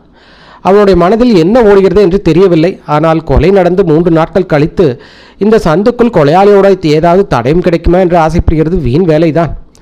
நடேசனுடைய ரூம் ஜன்னல் குறை இப்பொழுது பூட்டி இருந்தது. ஆதித்யன் அந்த ஜன்னலுக்கு நேராக கீழே இருக்கிற செங்கல் தரை மேல் அவனுடைய கூர்மையான பார்வையை செலுத்தி எதையோ தேட ஆரம்பித்தான். அந்த ஜன்னல் சந்திலிருந்து சுமார் 4 அடி உயரத்தில் இருந்தது. அதனால் ஜன்னல் கதவு திறந்திருந்தால் சந்தில் நின்று கொண்டே ரொம்ப சுலபமாக ரூமுக்குள் இருப்பவர்களை சுட முடியும். திடீரென்று ஆதித்யன், அங்கே என்னவோ ஒரு கரை தெரியுது, அது என்ன என்றான். ஆதித்யன் கைகாட்டிய இடத்தை பார்த்தேன். கரெக்டாக ஜன்னலுக்கு கீழே இருக்கிற அந்த செங்கல் தரை மேலே சாம்பல் நிறத்தில் ஒரு கரை படிந்திருந்தது. ஒரு 3 இன்ச் அகலத்தில் நட்சத்திர வடிவத்தில் இருந்தது. அந்த கரை சந்தில் அப்பொழுது பெருக்கி சுத்தம் செய்தும் கூட அந்த கரை அழியாமல் அப்படியே இருந்தது. பார்க்க 2-3 நாள் பழைய கரை மாதிரி தெரிந்தது. நான் அவங்ககிட்ட, அது என்னடா கரை என்றேன். ஆதித்யன் அதற்கு எந்த பதிலும் சொல்லாமல் திடீரென நான் சந்துக்குள் தண்டால் அடிக்கிறவன் மாதிரி குப்பரப்படுத்து அந்த கரையின் மிக அருகில் தன் மூக்கை கொண்டு போய் மோப்பம் பிடித்தான். நான் அதிர்ச்சியாகி, டேய், என்னடா பண்ணுற, தரையில் போய் மூக்க தைக்கிற என்றேன். ஆதித்யன் சற்றென்று எழுந்து நின்று, நான் மூக்க தைக்கலடா, வாசம் பிடிச்சு பார்த்தேன் என்றான். வாசம் பிடிச்சியா? என்ன வாசம் அடிக்குது? தெரிஞ்சுக்கணும்னா நீ கீழே படுத்து மோப்பம் முடிச்சுப்பாரு. எனக்கு அந்த தேவையில்லைப்பா. அப்படின்னா வா, போலீஸ் ஸ்டேஷனுக்கு போகலாம். நாங்கள் அந்த சந்து இருந்த இடத்துலேருந்து வெளியே வந்து போலீஸ் ஸ்டேஷன் நோக்கி நடக்க ஆரம்பித்தோம். வழியில் 2-3 தடவை ஆதித்யோட முகத்தை ஓரக்கண்ணால் பார்த்தேன். ஆனால் அந்த தரைக்கரையை மோப்பம் பிடித்தது அவனுக்கு ஏதோ துப்பு கிடைத்ததா இல்லையா என்று அவனை முகத்தை பார்த்தால் என்னால் கணிக்கவே முடியவில்லை. போலீஸ் ஸ்டேஷனுக்குள் போன பொழுது இன்ஸ்பெக்டர் குணசேகரன் அவருடைய டேபிள் லைட்டை போட்டுக்கொண்டு உட்கார்ந்திருந்தார். பார்க்க நல்ல நடுத்தர உயரத்தில், கொஞ்சம் குண்டான உடம்போடு பளபளப்பான மாநிறத்தில் இருப்பார். அவருடைய ஒரே குறை என்னவென்றால் அவருடைய உயரம் ஒரு 5 அடிக்கும் கொஞ்சம் கம்மியாகத்தான் இருக்கும். ஆதித்தனை பார்த்ததும் அவருடைய கண்களில் முதலில் ஒரு ஆச்சரியம், அடுத்த கணமே ஒரு அலட்சியமும் வந்து போனது. அவர் நக்கலாக, வாங்க ஆதித்யன் சார், காலையிலேயே உங்கள் முகத்தில் தான் முடிச்சனா, என்ன ஒரு பாக்கியம் என்றார். ஆதித்யன் சற்றும் சலிக்காமல், ஏன் பாக்கியம் ஒன்றும் குறைஞ்சதில்லை சார், காலையிலேயே குள்ளமான மனுஷங்களை பார்த்தா என்ன பலன் கிடைக்கணும் ஜோசிய சாஸ்திரங்களே எழுதியிருக்க, காலையில் குள்ளமானவரை பார்த்தா அன்னைக்கு மறுபடியும் மரண பயமே வராதுன்னு சொல்லுவாங்க என்றான். இன்ஸ்பெக்டர் குணசேகரன் அப்படியே திகைத்து போய்விட்டார். வழக்கமாக குணசேகரன் செய்யும் நக்கல் கிண்டல்களை ஆதித்யன் கண்டுகொள்ளாமல் தான் போவான். வழக்கமாக ஆதித்தன் இதே போல யாரையும் அவர்கள் உடலை பொறுத்து கிண்டலும் செய்ய மாட்டான். ஆனால் இன்றைக்கு அவனுடைய மூடும் வேற மாதிரி இருந்தது போல. இன்ஸ்பெக்டர் குணசேகரன் உடனே திருப்பி தாக்குவதற்கு தயாராக இல்லை. அவர் முகத்தை சீரியஸாக வைத்துக்கொண்டு, என் உடலமை பொண்ணு இந்த ஊர் மெயின் ரோடு மாதிரி பெருசாக இல்லைதா, அதை நான் ஒத்துக்க என்றார். ஆதித்தன் லேசாக சிரித்தான். ஒத்துக்காமல் என்ன சார் பண்ண முடியும், மெயின் ரோட்டில் தான் டிராஃபிக் சிக்னல் விளக்கெரியும், உங்கள் தலைக்கு மேலே தான் எலக்ட்ரிக் விளக்கெரியுது, அங்கே தான் உங்களுக்கும் அதுக்கு இருக்கிற வித்தியாசம் என்றார். இன்ஸ்பெக்டர் குணசேகரன் மடம் அப்படியே சுருங்கி போய்விட்டது. அவர் வேண்டுமென்றே ஒரு போலியான சிரிப்பை சிரித்துக்கொண்டே, சரி இப்போ என்ன பண்ணணும்னு சொல்லுங்கள், எல்லாத்தோட மண்டைக்குள்ளேயும் பெரிய ஒரு லைட் ஒன்று எரிஞ்சிட்டு இருக்கா, அதில்ல எங்கிட்டேருந்து உங்களுக்கு எதுவும் ஆக வேண்டியது இருக்கா என்று கேட்டார். ஆதித்யனும் சொன்னான், ஆமாம் சார், என்கிட்ட 2 விஷயம் இருக்குது. முதல்ல நம்ம அருண் எங்கேயும் ஓடி போகலாமான்னு ஆதாரமாக நான் அவனை நேரில் கூட்டிகிட்டு வந்திருக்கேன். நீங்கள் தைரியமாக இருங்க சார், அவனை கண்காணிக்கிற பொறுப்பை நான் ஏற்றுக்கிறேன். என்னோட பார்வையை தாண்டி அவனால் தப்பி விட முடியாது. இன்ஸ்பெக்டர் குணசேகரன் அந்த தர்மசங்கடமான சூழலும் லேசாக சிரிக்க முயற்சி பண்ணினார். ஆதித்யன் இதற்கும் அசையாமல் தொடர்ந்து பேசினான். நீங்கள் அருணை சென்னை விட்டு போகக்கூடாதுன்னு சட்டம் போட்ட விஷயத்தை நம்ம கமிஷனர் சார் கேட்டால் என்ன சொல்லுவார்னு எனக்கு தெரியாது. ஆனால் அதை தெரிஞ்சுக்கிறதுக்கு எனக்கு ரொம்ப ஆர்வமாக இருக்குது. நாட்டில் சட்டம் நீதியும் நீதிமன்றம் இருக்குது சார். பொதுமக்களோட சுதந்திரத்தில் காரணம் இல்லாமல் தலையிட்டால் போலீஸ் அதிகாரிகள் கூட தண்டனை அனுப்பிக்க வேண்டியதாக இருக்கும். சரி சரி, அதெல்லாம் அப்புறம் பார்த்துக்கலாம். இப்போது என்னோட 2வது கேள்வி, நடேசன் கொலை பற்றி உங்களுக்கு ஏதாவது புது துப்பு கிடச்சிதா இல்லையா? ஆதித்தனும் இந்த கேள்வி இன்ஸ்பெக்டர் குணசேகரனின் உடனே எந்த ஒரு கடினமான பதிலும் சொல்லலை. கொஞ்ச நேரம் ஆழமாக யோசித்தார். ஆனால் இப்போ இருக்கும் சூழ்நிலையில் ஆதித்தனை பகைத்து கொள்ளக்கூடாது என்று முடிவு செய்தார். நிதானமான குரலில் பேச ஆரம்பித்தார். ஆதித்யன் சார், இந்த சென்னை நகரத்தோட மக்கள் தொகை எவ்வளோன்னு உங்களுக்கு தெரியுமா? ஆதித்தன் ரொம்ப அலட்சியமாக, நான் என்ன எண்ணிட்டா உட்காந்துட்டு இருக்கேன், ஒரு 50 லட்சம் இருக்குமா என்றான். குணசேகரன் சொன்னார், சரி ஒரு 50 லட்சமே வச்சுக்கோ. இந்த 1/2 கோடி மக்கள் கூட்டத்தில் இருந்து வெறும் ஒரு பழுப்பினர் சால்வை போத்திருக்காங்கிற ஒரே ஒரு அடையாளத்தை வச்சுட்டு ஒருத்தன் பிடிக்கிறது என்ன அவ்வளோ சுலபமா சார்? உங்களால் தான் அது முடியுமா என்ன? எனக்கு சரியான தகவல் கிடைச்சா கண்டிப்பாக என்னால் முடியும் என்றான் ஆதித்யன். வெளியாட்களுக்கு தகவல் தரது எங்கள் டிபார்ட்மெண்ட் விதிமுறைகளுக்கு எதிரானது தான். இருந்தாலும் எனக்கு தெரிஞ்ச விவரங்களை உங்ககிட்ட பகிர்ந்துக்கிறேன். ரொம்ப சரி, சொல்லுங்கள் சார். நடேசனோட சொந்தக்காரங்க யாராவது பற்றி தகவல் கிடைச்சதா உங்களுக்கு? இல்லை சார், பேப்பரில் வழங்க கொடுத்தாச்சு. ஆனால் இது வரைக்கும் யாரும் உரிமை கொண்டாடிட்டு முன்னாடி வரல. போஸ்ட்மார்ட்டம் ரிப்போர்ட்டில் என்ன சொல்லியிருக்காங்க சார்? நெஞ்சு எலும்பை தொலைச்சி விட்டு குண்டு நேராக இதயத்துக்குள்ளே பாஞ்சிருக்கு. நாங்கள் கைப்பற்றின அந்த பிஸ்டல்லையும் துப்பாக்கியும் ஃபாரன்சிக்கு அனுப்பிச்சிருக்கோம். அந்த துப்பாக்கியிலேருந்து தான் குண்டு பாஞ்சிருக்குன்னு உறுதியாயிடுச்சு. வேறு ஏதாவது? அவர் உடம்புல வேறு எந்த பிரச்சனையும் இல்லை, நல்லா ஆரோக்கியமாக தான் இருந்திருக்காரு. ஆனால் அவரோட கண்ணில் மட்டும் லேசான பார்வை குறைபாடு இருந்திருக்கு போல். அந்த துப்பாக்கியோட உரிமையாளர் யாருன்னு தெரிஞ்சுதா சார்? அது சாதாரண ஒரு கள்ளச்சந்தல் பிஸ்டல், பிளாக் மார்க்கெட்டில் ரொம்ப சுலபமாக வாங்கக்கூடியது. அதை வச்சு அதோட உரிமையாளர் யாருன்னு கண்டுபிடிக்கவே முடியாது. அவரோட ரூமை சோதனை போட்டல் ஏதாவது கிடைச்சிதா சார்? எங்களுக்கு கிடைச்ச முக்கியமான பொருட்கள் எல்லாம் இதோ இந்த டேபிள் மேலே தான் இருக்குது. ஒரு டைரி, ஒரு 5 ரூபா நோட்டு, பேங்க் பாஸ்புக்கு, அப்புறம் ஒரு கோர்ட்டோட தீர்ப்பு, நகல், ஜெராக்ஸு. உங்களுக்கு விருப்பம் இருந்தால் நீங்கள் தாராளமாக பார்க்கலாம் என்றார் இன்ஸ்பெக்டர் குணசேகரன். ரூம் ஒரு ஓரமாக ஒரு டேபிள் இருந்தது. ஆதித்தன் எழுந்து அந்த டேபிள் பக்கமாக போனான். நான் மட்டும் என் சீட்டை விட்டு எழவில்லை. ஏனென்றால் அந்த இன்ஸ்பெக்டர் குணசேகரன் ஒன்றும் நல்ல குணம் கொண்டவர் கிடையாது. நாம் அங்கே போய் உட்காந்து ஏதாவது பார்க்க போய் அவர் தடுத்தா தேவையில்லாத பிரச்சனை வரும் இல்லையா? நான் அங்கேயே உட்காந்துட்டு ஆதித்தனை பார்த்தேன். ஆதித்யன் அந்த பேங்க் பாஸ்புக்கை ஆராய்ந்தான். டைரியின் பக்கங்களை ஒன்றாக புரட்டி பார்த்தான். அப்புறம் அந்த முத்திரைத்தாள் இருந்த நீதிமன்ற தீர்ப்பை ரொம்ப கவனமாக வாசித்தான். அதன் பிறகு என்னிடம் திரும்பி வந்து, எல்லாத்தையும் பார்த்தாச்சு என்றான். இன்ஸ்பெக்டர் குணசேகரனுக்குள் இருந்த அந்த நக்கல் குணம் மறுபடியும் மெல்ல எட்டி பார்த்தது. அவர் தன் கண்களை சிமிட்டிக்கொண்டே, நான் பார்த்த எல்லாத்தையும் நீங்களும் பார்த்துட்டீங்க, அப்போது அந்த பிரதி கொலையாளியோட பேரு ஊரெல்லாம் உங்களுக்கு தெரிஞ்சிருக்குமில்ல என்றார். அவருடைய புருவங்களை ஆச்சரியமாக மேலே தூக்கி, அப்படியா சொல்கிறீங்க? அதுக்குள்ளையா? உங்கள் புத்திசாலித்தனமே தனி சார். அப்போது தயவு செஞ்சு அந்த கொலையாளோட பேர் என்கிட்ட சொல்லிட்டீங்கன்னா நான் போய் அவனை அரெஸ்ட் பண்ணிவிடுவேனே என்றார். ஆதித்யன் அவருடைய தாடையை கச்சிதமாக இறுக்கிக் கொண்டு ரொம்ப கம்பீரமான குரலில் சொன்னான், கொலையாளோட பேரை நான் உங்கள்கிட்ட சொல்ல மாட்டேன் இன்ஸ்பெக்டர் சார். அது என்னோட சொந்த கண்டுபிடிப்பு.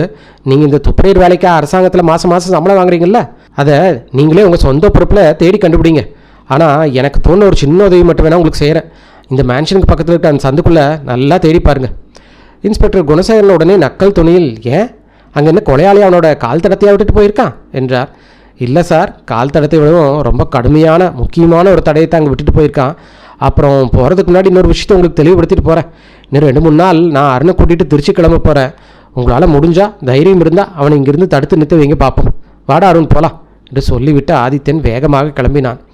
நாங்கள் போலீஸ் ஸ்டேஷன் விட்டு வெளியே வந்தது நான் ரொம்ப அவளோடு, டேய் ஆதித்யா, கொலையாளி யாருன்னு உனக்கு தெரிஞ்சிருச்சா, கண்டுபிடிச்சிட்டியா என்று கேட்டேன். அத்தியாயம் 6. ஆதித்யன் தலையை ஆட்டிக்கொண்டு, நம்ம போலீஸ் ஸ்டேஷனுக்கு போகிறதுக்கு முன்னாடி எனக்கு எல்லாம் புரிஞ்சிருச்சுடா. ஆனால் அந்த இன்ஸ்பெக்டர் குணசேகர் இருக்கானே, அவனுக்கு புத்தியே இல்லைன்னு சொல்ல மாட்டேன். ஆனால் எல்லாமே குறுக்கு புத்தி. அவனால் கண்டிப்பாக அந்த நடேசனோட கொலையாளியை எக்காலத்திலேயே கண்டுபிடிக்கவே முடியாது என்றான். நான் விடாமல், அப்போ நடேசனை கொண்டது யாருடா, நமக்கு தெரிஞ்சவங்களா என்றேன். அதை நான் அப்புறமா சொல்கிறேன். இப்போதைக்கு இந்த 1 வருஷத்தை மட்டும் மனசை வச்சுக்கோ. நடேசனோட அசல் தொழில் என்னென்னா மற்றவங்களை மிரட்டி பணம் பறிக்கிறது, பிளாக்மெயில் பண்ணுறது. நீ இப்போ பேசாமல் வீட்டுக்கு கிளம்பு. நான் அப்படியே நம்ம ஆஃபீஸ் ஏரியா பக்கம் போயிட்டு வரேன். சென்னையில் இந்த ஹார்வி மில்ஸ் கம்பெனியோட பெரிய ஹெட் ஆஃபீஸ் இருக்குது. அவங்க ஆஃபீஸுக்கு போய் சில பழைய விவரங்களை விசாரிக்க வேண்டியதாக இருக்குது. இன்றைக்கி நான் வீடு திரும்புறதுக்கு கொஞ்சம் லேட் ஆகும் என்று சொல்லிவிட்டு கையை ஆட்டி சென்று கிளம்பினான். தனியாக வீட்டுக்கு திரும்பினேன். ஆதித்யன் நள்ளிரவு 2 மணிக்குத்தான் வீட்டுக்கு வந்தான். மறுநாள் காலையில் குளித்து முடித்து விட்டு வந்த ஆதித்யன் என்னிடம், அருண், நீ ஒரு வேலை செய்யணுமே. இன்றைக்கி சாயங்காலம் நீ போய் ராமச்சந்திரன், வடிவேலு, அப்புறம் பூபதி 3 பேர்த்தையும் நம்ம வீட்டுக்கு டீ குடிக்க கூப்பிட்டு வந்துரு. இன்றைக்கி சாயங்காலம் நைட்டில் விளக்கு வச்சதும் அப்புறம் நம்ம ஒரு ரூமில் ஒரு மீட்டிங் இருக்குது. அப்படியே செஞ்சிட்றேன். ஆனால் என்னடா விஷயம், நேற்று இந்த ஹார்வி மில் ஆஃபீஸ்க்கு போயிருந்தியே, அங்கே என்ன தெரிஞ்சது என்றான். போலீஸ் ஸ்டேஷனில் நடேசனோட பொருட்கள் மத்தியில் ஒரு கோர்ட்டு தீப்போட ஜெராக்ஸ் காப்பி இருந்தது இல்லையா, அதை படித்து பார்த்தேன். அதில் ராமலிங்க விஸ்வாசம், குணலிங்க விஸ்வாசம்னு 2 அண்ணன் தம்பிங்க இந்த ஹார்லி மில்ஸில் கம்பெனியோட திருநெல்வேலி கிளையில் கேஷியராகவும் அசிஸ்டன்ட் கேஷியராகவும் வேலை பார்த்துருக்காங்க. ஒரு 7 வருஷத்துக்கு முன்னாடி அவங்க ஆஃபீஸ் பணத்தை திருடன குற்றத்துக்காக கையும் களவுமாக மாட்டியிருக்காங்க. அதுக்கப்புறம் கேஸ் நடந்தது. குணலிங்கத்துக்கு 2 வருஷமும் ராமலிங்கத்துக்கு 3 வருஷம் ஜெயில் தண்டனை கிடச்சிருக்கு. அந்த பழைய கேஸோட ஜட்ஜ்மெண்ட் காப்பி தான் நடேசன் கை வச்சு வச்சுருக்கான். நான் ஹார்வி மில்ஸ் ஆஃபீஸுக்கு போய் விசாரித்தப்போ இந்த திருட்டு சம்பவம் உண்மையாக தான் கன்ஃபார்ம் ஆகிடுச்சு. இப்போ எனக்கு எந்த சந்தேகம் இல்லைடா. நடேசன் இந்த விவரங்களை வச்சு அவங்கள பிளாக்மெயில் பண்ணி பணம் பறிச்சுக்கிட்டு இருந்திருக்கான் என்றான். நான் அதிர்ச்சியில், ஆனால் அந்த ராமலிங்கம் குணலிங்கம் யார், அவங்கள நம்ம எப்படி கண்டுபிடிக்க போகிறோம் என்றான். அவங்கள தேடி நம்ம எங்கேயும் தூரமாக போக வேண்டியதில்லடா, நம்ம மேன்ஷனில் இருக்கிற 3ஆவது நம்பர் ரூமில் தங்கியிருக்காங்க என்றானா ஆதித்யன். என்னது, ராமச்சந்திரனும் வடிவேலுமா? ஆமாண்டா, நீ அன்றைக்கி குத்து மதிப்பாக கணிச்சது கரெக்டு தான். அவங்க அத்தை மகனோ மாமா மகனோ இல்லை, கூட பிறந்த சொந்த அண்ணன் தம்பிங்க. திருடனுக்கு திருடன் தம்பிங்கிற பழமொழிக்கு ஏற்ற மாதிரி அவங்க சொந்த அண்ணன் தம்பிகளாக தான் இருக்கணும்னு நினச்சா அப்படியே வச்சுக்கோ. ஆனால் அவங்க 2 பேரும் நடேசன் எப்படி கொலை பண்ணியிருக்க முடியும்? நடேசன் கொலை செய்யப்பட்ட அதே நேரத்தில் பூபதியோட ரூமில் சீட்டு விளையாட தயாராகிட்டு இருந்தாங்களே. ஆதித்யன் கைகளை உயர்த்து, கொஞ்சம் பொறுமையாக வரும் அருண், இந்த மர்ம கதையோட முழு உண்மையை இன்றைக்கி சாயங்காலம் டீ குடிக்கும்போது நீயும் காதால் கேட்பேன், போயிட்டு வா என்றான். சாயங்காலம் எங்கள் வீட்டுக்கு வந்த விருந்தினர்களை உபசரிப்பதற்காக பக்கத்து கடையிலேருந்து நல்ல சுட சுட பலகாரங்களும் டீயும் வாங்கி கொண்டு வந்து ரெடியாக வைத்திருந்தோம். முதலாவதாக வந்து சேர்ந்தவர் பூபதி. நன்றாக வேட்டி குர்த்தா அணிந்து தோளில் நீட்டாக மடித்து போட்ட சாம்பல் நிற சால்வையோடு முகத்தில் ஒரு சுவாரஸ்யமான புன்னகையோடும் வந்தார். உள்ளே வந்தவர், என்ன ஆதித்யன் சார், இன்னைக்கு சீட்டாட்ட விளையாட ஏதாவது ஏற்பாடு இருக்கா என்று கேட்டார். ஆதித்யன் சிரித்துக்கொண்டே, நீங்கள் விளையாடணும்னு ஆசைப்பட்டா கண்டிப்பாக அதுக்கு ஏற்பாடு பண்ணிடலாம் சார் என்றான். கொஞ்ச நேரத்தில் ராமச்சந்திரனும் வடிவேலும் அங்கே வந்தார்கள். கழுத்து வரை மூடுகிற கோட் அணிந்து கண்களில் ஒரு எச்சரிக்கை பார்வையோடு உள்ளே வந்தார்கள். ஆதித்தன் அவர்களை வரவேற்று, வாங்க வாங்க உட்காருங்க என்றான். வந்தவர்கள் ஆதித்தன் ரொம்ப இயல்பாக ஜாலியாக பேச ஆரம்பித்தான். கொஞ்ச நேரத்திலேயே நான் கவனித்தேன், ராமச்சந்திரன் முகத்திலும் வடிவேலோட முகத்திலும் இருந்த அந்த பதற்றமும் இறுக்கமும் லேசாக தளர ஆரம்பித்தது. அந்த 2 பேரும் ரொம்ப சாதாரணமாக இயல்பான பேச்சில் கலந்து கொள்ள ஆரம்பித்தார்கள். சுமார் ஒரு 20 நிமிடம் சுவாரஸ்யமாக பேசிக்கொண்டு இருந்துவிட்டு அதன் பிறகு ராமச்சந்திரன் அவருடைய சிகரெட்டை பற்ற வைச்சார். ஆதித்யன் பூபதிக்கு ஒரு சிகரெட்டை கொடுத்து விட்டு அந்த சிகரெட் டின்னை கொண்டு போய் வடிவேலு முன்னாடி நீட்டினார். நீங்களும் ஒன்று எடுத்துக்கங்க உடலைங்க சார் என்றான். அதை கேட்டதும் வடிவேலின் முகம் அப்படியே பேயறைந்த மாதிரி வெளுத்து போனது. அவர் நடுங்கும் குரலில், இல்லைங்க, நான் சிகரெட் குடிக்க மாட்டேன், ஆனால் என் பேர் என்று திணறினான். ஆதித்யன் அவனுடைய நாற்காலில் கம்பீரமாக சாய்ந்து அமர்ந்து கொண்டு, உங்கள் 2 பேரோட அசல் பேருமே எனக்கு தெரியும் சார், ராமலிங்க விஸ்வாசம், அப்புறம் குணலிங்க விஸ்வாசம். நடேசன் உங்களை வச்சு பெரிய அளவில் பிளாக்மெயில் பண்ணி பணம் பறிச்சுட்டு இருந்திருக்கான். நீங்கள் மாதம் மாதம் அவனுக்கு 8000 ரூபா கொடுத்துட்டு இருந்திருக்கீங்க இல்லையா? ராமலிங்கமும் குணலிங்கமும் அப்படியே சிலையாட்டம் உறைந்து போய் உட்கார்ந்திருந்தார்கள். ஆதித்யன் அவனுடைய சிகரெட்டை பற்ற வைத்து புகையை மேலே ஊதிக்கொண்டே பேசத் தொடங்கினான். அந்த நடேசன் சாதாரண ஆள் இல்லை, பயங்கர கிரிமினல், ஒரு பெரிய சாத்தான். அவன் திருநெல்வேலியில் இருந்தப்போ வெளி உலகத்துக்கு தரகர் வேலை பார்க்குற மாதிரி காட்டிட்டான். ஆனால் சமயம் கிடைக்கும் போதெல்லாம் இந்த மாதிரி பிளாக்மெயில் தொழிலை தான் ரகசியமாக செஞ்சுட்டு இருந்தான். நீங்கள் 2 பேருமே அன்னைக்கு ஆஃபீஸ் பணத்தை திருடி ஜெயிலுக்கு போகும்போது அவன் உங்களுக்கு எதிர்காலத்தை மனசை வச்சு அந்த நீதிமன்ற தீர்ப்போட ஜெராக்ஸ் காப்பியை பத்திரமா எடுத்து வச்சுருக்கான். நீங்கள் ஜெயிலிருந்து வெளியே வந்து மறுபடியும் எங்கேயாவது புதுசாக வேலைக்கு சேரும்போது உங்கள் ரத்தத்தை உறிஞ்சி பணம் பறிக்கணுங்கிறது அவனோட திட்டமாக இருந்திருக்கு. அதுக்கப்புறம் தான் அங்கே பெரிய ஜாதி சண்டையும் கலவரம் வெடிச்சிருக்கு. அதனால தான் நடேசன் அங்கே தொடர்ந்து அவனோட மிரட்டல் தொழிலில் நடக்க முடியல. அவனும் சென்னைக்கு தப்பிச்சு வந்துட்டான். ஆனால் சென்னைக்கு வந்த புதுசில் அவனுக்கு தெரிஞ்சவங்க இங்கே யாருமே இல்லாதனால எந்த ஒரு தப்பான தொழிலையும் அவனால் ஒழுக்கமாக செய்ய முடியல. யாரையுமே பிளாக்மெயில் பண்ணவும் வாய்ப்பு கிடைக்கல. அவனோட வருமானம் மொத்தமாக படுத்துருச்சு. கையில் கொண்டு வந்த காசை வச்சு கொஞ்ச நாளைக்கு இந்த மேன்ஷனில் ரூம் எடுத்து ரொம்ப கஷ்டப்பட்டு காலத்தை தள்ளிட்டு தான் இருந்தான். இப்படி இருக்கும்போது தான் திடீர்னு ஒரு நாள் அவன் உங்களை இந்த மேன்ஷனில் தற்செயலாக பார்த்துருக்கான். நீங்கள் 2 பேருமே இதே மேன்ஷனில் தங்கியிருக்கிறதையும் கண்டுபிடிச்சிருக்கான். சும்மா விடுவானா? ரகசியமாக அவங்கள நோட்டமிட்டு நீங்கள் பேரை மாற்றிக்கிட்டு இங்கே ஒரு பேங்க்கில் வேலை செய்கிற விவரத்தை மொத்தமாக சேகரிச்சிருக்கான். நடேசனுக்கு தூர்ந்து போன கிணத்துல திடீர்னு ஊற்றெடுத்த மாதிரி ஆயிடுச்சு. கடவுளே உங்கள் 2 பேர்த்தோட கைகாலையும் கட்டி அவங்ககிட்ட ஒப்படைச்ச மாதிரி அவன் ரொம்ப சந்தோஷப்பட்டான். நடேசன் நேராக உங்கள்கிட்ட வந்து மரியாதையாக நான் கேட்குற காசு கொடுத்துருங்க, இல்லைனா உங்கள் பேங்க் மேனேஜர்கிட்ட போய் உங்களோட அசல் முகத்தையும் நீங்கள் ஜெயிலுக்கு போயிட்டு வந்த பழைய கதையும் சொல்லிடுவேன்னு மிரட்டியிருக்கான். நீங்களும் வேறு வழி இல்லாமல் தவிச்சு போய் மாதம் அவனுக்கு பணத்தை என்ன ஆரம்பிச்சிருக்கீங்க. 8000ங்கிறது பெரிய தொகை இல்லை தான். ஆனால் நடேசனை பொறுத்த வரைக்கும் அவனோட மேன்ஷன் வாடகைக்கும் சாப்பாடு செலவுக்கும் அதுவே போதுமானதாக இருந்தது. விஷயம் இப்படி தான் போயிட்டு இருந்தது. உங்கள் வாழ்க்கையில் நிம்மதியே இல்லை. ஆனால் அவங்ககிட்ட இருந்து தப்பிக்கவும் உங்களுக்கு எந்த வழியும் தெரியல. நடேசனோட பிடியிலேருந்து நீங்கள் நிரந்தரமாக தப்பிக்கணும்னா அதுக்கு ஒரே ஒரு வழி தான் இருந்தது. நடேசன் சாகணும், அவ்வளோதான். ஆதித்யன் பேச்சை நிறுத்தினான். அந்த ரூமுக்குள் நிலவிய மூச்சடைக்க வைக்கின்ற அமைதியை உடைத்துக்கொண்டு குணலிங்கம் அப்படியே கதறி அழுது கொண்டு, புண்ணியவா ஆதித்யன் சார், எங்களை நம்புங்க, நாங்கள் நடேசனை கொலை பண்ணவே இல்லை. நடேசன் செத்து விழுந்த அந்த நேரத்தில் நாங்கள் 2 பேருமே மேலே பூபதியோட ரூமில் தான் இருந்தோம் என்றான். அதுதான் எனக்கு தெரியுமே. ஆதித்யன் நாற்காலியில் இன்னும் நன்றாக சாய்ந்து அமர்ந்து கொண்டு புகையை மேலே விட்டபடியே ரொம்ப அசால்ட்டாக சொன்னான். நடேசனை கொண்டது யாருங்கிறத பற்றி எனக்கு எந்த கவலையும் இல்லை. அதை போலீஸ் பார்த்துக்கிட்டும். ஆனால் நீங்கள் பேங்க்கில் வேலை பார்க்குறீங்க. பேங்க் கணக்கு ஏதாவது ஒரு நாள் ஒரு பைசா தில்லுமுள்ளு நடந்தாலும் சரி, அன்னைக்கு உங்களுடைய அசல் முகத்தை நான் உலகத்துக்கு காட்ட வேண்டியதாக இருக்கும். ஜாக்கிரதை என்றான். இப்பொழுது ராமலிங்கம் என்ற ராமச்சந்திரன் பேசினார். பேங்க் பணத்தில் எந்த ஒரு தில்லுமுள்ளும் நடக்காது சார். நாங்கள் வாழ்க்கையில் ஒரு தடவை பண்ண தப்ப 2வது தடவை எப்பவுமே பண்ண மாட்டோம் என்றார் உறுதியான குரலில். ரொம்ப சந்தோஷம். அப்படி இருந்தால் நானும் சரி, இந்த அருணும் சரி, இந்த விஷயத்தை வாயே திறக்க மாட்டோம் என்று சொன்ன ஆதித்யன் அப்படியே திரும்பி பூபதியை பார்த்து, நீங்கள் என்ன சொல்கிறீங்க சார் என்று கேட்டான். பூபதியுடைய முகத்தில் ஒரு விசித்திரமான புன்னகையை எட்டி பார்த்தது. அவர் மெதுவான குரலில், நானும் வாய் திறக்க மாட்டேன் சார். என் வாயிலிருந்து இந்த விஷயத்தை பற்றி ஒரு வார்த்தை கூட வெளியே வராது என்றார். அதற்கு பிறகு அந்த ரூம் கொஞ்ச நேரம் அப்படியே நிசப்தமாக இருந்தது. ராமச்சந்திரன் மெதுவாக எழுந்து நின்றார். கைகளை கூப்பி ஆதித்யனை பார்த்து, உங்களோட இந்த தயவை நாங்கள் எங்கள் வாழ்நாளில் ஒரு நாளும் மறக்க மாட்டோம். நாங்கள் இப்போ கிளம்புறோம். எனக்கு ஏதோ உடம்பு ஒரு மாதிரியாக முடியாமல் இருக்குது என்றான். போயிட்டு வாங்க என்ற ஆதித்யன் அவர்களை மறுபடியும் வாசல் கதவு வரைக்கும் போய் வழி அனுப்பி வைத்தான். கதவை சாத்திவிட்டு திரும்பி வந்து மறுபடியும் உட்கார்ந்தான். பூபதி ஆதித்யனை பார்த்து மெதுவாக சிரித்து கொண்டிருப்பதை நான் கவனித்தேன். ஆதித்யனும் பதிலுக்கு சிரித்தான். பூபதி உடனே, ராமச்சந்திரக்கும் வடிவலுக்கும் இடையில நடேசனோட இந்த தப்பான தொடர்பு இருந்த விஷயம் எனக்கு இவ்வளோ நாளாக தெரியாதுங்க ஆதித்யன். இது ஒரு தற்செயலான விஷயம். ஆனால் நீங்கள் இப்போ எல்லாத்தையும் முழுசாக புரிஞ்சுட்டீங்க போல, அப்படித்தானே என்றார். ஆதித்யன் ஒரு பெருமூச்சு விட்டு கொண்டே, எல்லாத்தையும் முழுசாக புரிஞ்சுட்டேன்னு சொல்ல முடியாது, ஆனால் மொத்த கதையோட சுருக்கு எனக்கு பிடிப்பிடிச்சு என்றான். பூபதியும், அப்படின்னா இந்த கதையை நீங்களே சொல்லுங்கள், நான் கேட்குறேன். எனக்கு ஏதாவது சொல்ல வேண்டியது இருந்தால் நான் அப்புறமா சொல்கிறேன் என்றார். அத்தியாயம் 7. ஆதித்யன் பூபதிக்கு ஒரு சிகரெட்டை கொடுத்தான். தானும் ஒன்றை பற்ற வைத்து கொண்டு என்னை உற்று பார்த்தபடியே மெதுவாக பேச ஆரம்பித்தான். அருண், நீ நடேசனோட மரணத்தை பற்றி ஒரு குறிப்பெழுதியிருந்த இல்லையா? அதை படித்த போது தான் எனக்கு ஒரு பெரிய சந்தேகம் வந்துச்சு. ஒரு சாதாரண பிஸ்டல் வெடிக்கிற சத்தம் அவ்வளோ பலமாக இருக்காதுடா. ஆனால் நீ கேட்ட சத்தம் எப்படி இருந்தது? ஒரு பெரிய துப்பாக்கி வெடிச்ச மாதிரியா, இல்லை ஒரு வெடிகுண்டு வெடிச்ச மாதிரியோ பயங்கர சத்தமாக இருந்ததா நீ எழுதியிருந்த. ஆனால் நடேசன் செத்து தலை சாயறதோ ஒரு சின்ன பிஸ்டல் குண்டால.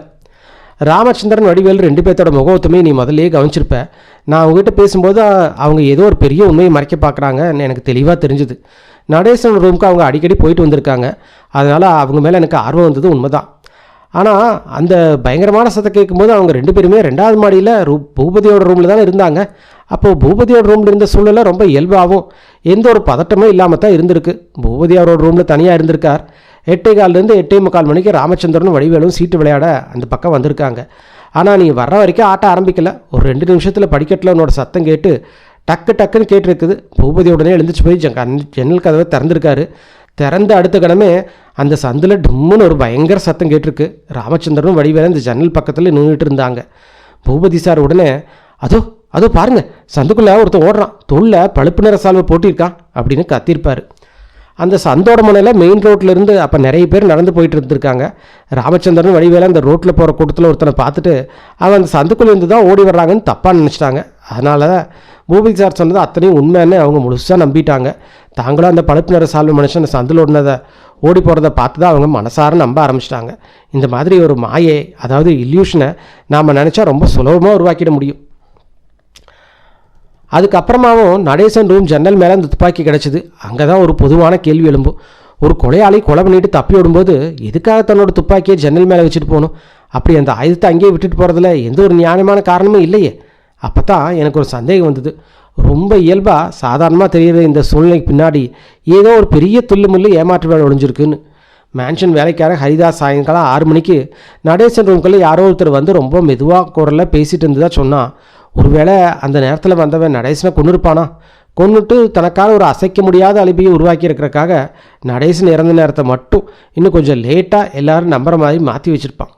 ஏன்னா ஒரு மனுஷன் இறந்து 15 நிமிஷம் வித்தியாசத்தில் போஸ்ட்மார்ட்டம் ரிப்போர்ட் வச்சு மரண நேரத்தை துல்லியமாக கண்டுபிடிக்க முடியாது. அப்போது எனக்கு ஒரு ஆழமான நம்பிக்கை வந்தது. இந்த கொலையாளி செஞ்ச வெளியால் யாரும் கிடையாது, இந்த மேன்ஷனுக்குள்ளே தங்கியிருக்க ஒருத்தன் தான். ஆனால் அவன் யார்? மேனேஜர் சக்கரவர்த்தியா, ராமச்சந்திரனா, வடிவேலுவா, இல்லை வேறு யாராவதா? யாருக்கு கொலை செய்யணுங்கிற வலுவான காரணம் இருக்குன்னு எனக்கு தெரியல. ஆனால் இந்த தில்லுமுள்ளு வேலையில் செய்கிற யாருக்கு அதிக வாய்ப்பு இருக்குதுன்னு பார்த்தா அது மேனேஜர் சக்கரவர்த்திக்கு மட்டும்தான். ஏன்னா மற்ற எல்லாத்துக்கும் அசைக்க முடியாத சாட்சி இருந்தது. என் மைண்டு முழுக்க குழப்பமாக இருந்தது. எதையுமே தெளிவாக பார்க்க முடியல.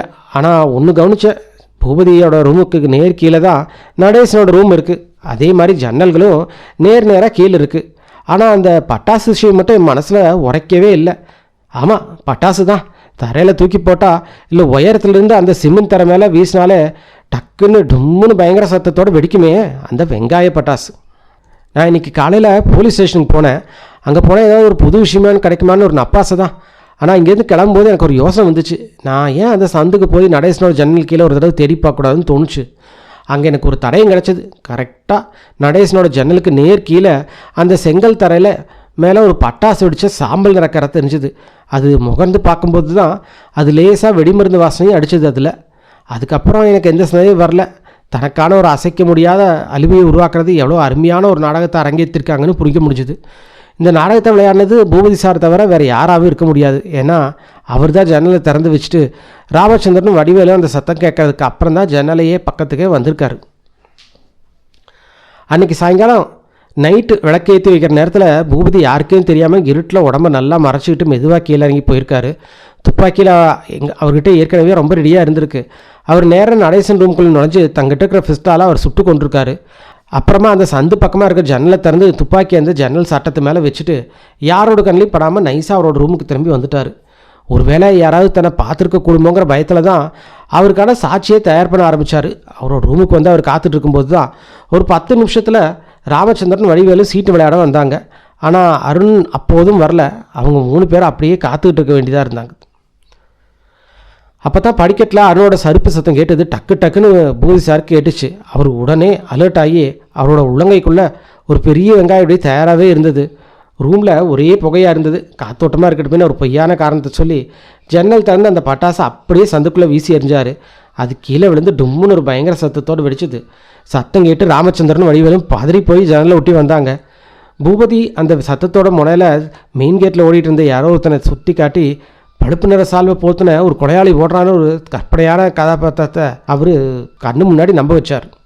அதுக்கப்புறம் பூபதி எதையுமே செய்ய வேண்டிய அவசியமே இருக்கல. வழக்கம் போல் அடுத்த சில நிமிஷங்களில் நடேசனோட பிணம் கண்டுபிடிக்கப்பட்டது. போலீஸ் வந்தது, பிணத்தை எடுத்துகிட்டு போனாங்க. நாடகம் முடிஞ்சுது. ஆதித்யன் பேசி முடித்து விட்டு அமைதியானான். பூபதி எவ்வளோ நேரமும் எந்த ஒரு சலனமும் இல்லாமல் அமைதியாக உட்கார்ந்து கேட்டுக்கொண்டே இருந்தார். இப்போதும் அவரிடம் எந்த மாற்றமும் இல்லை. ஆதித்யன் அவருடைய புருவத்தை லேசாக உயர்த்தி, நான் சொன்னதில் ஏதாவது தப்பு இருக்கா பூபதி சார் என்று கேட்டான். பூபதி இப்பொழுது மெதுவாக தலையை அசைத்து கொடுத்தார். முகத்தில் ஒரு சோகமான புன்னகையோடு தலையை ஆட்டி, இல்லை ஆதித்யன் சார், நீங்கள் சொன்னதில் எந்த தப்பும் இல்லை. தப்பு பண்ணது நான் தான். நீங்கள் இவ்வளோ சீக்கிரமாக சென்னையிலேருந்து திருச்சி திரும்பி வருவீங்கன்னு நான் எதிர்பார்க்கல.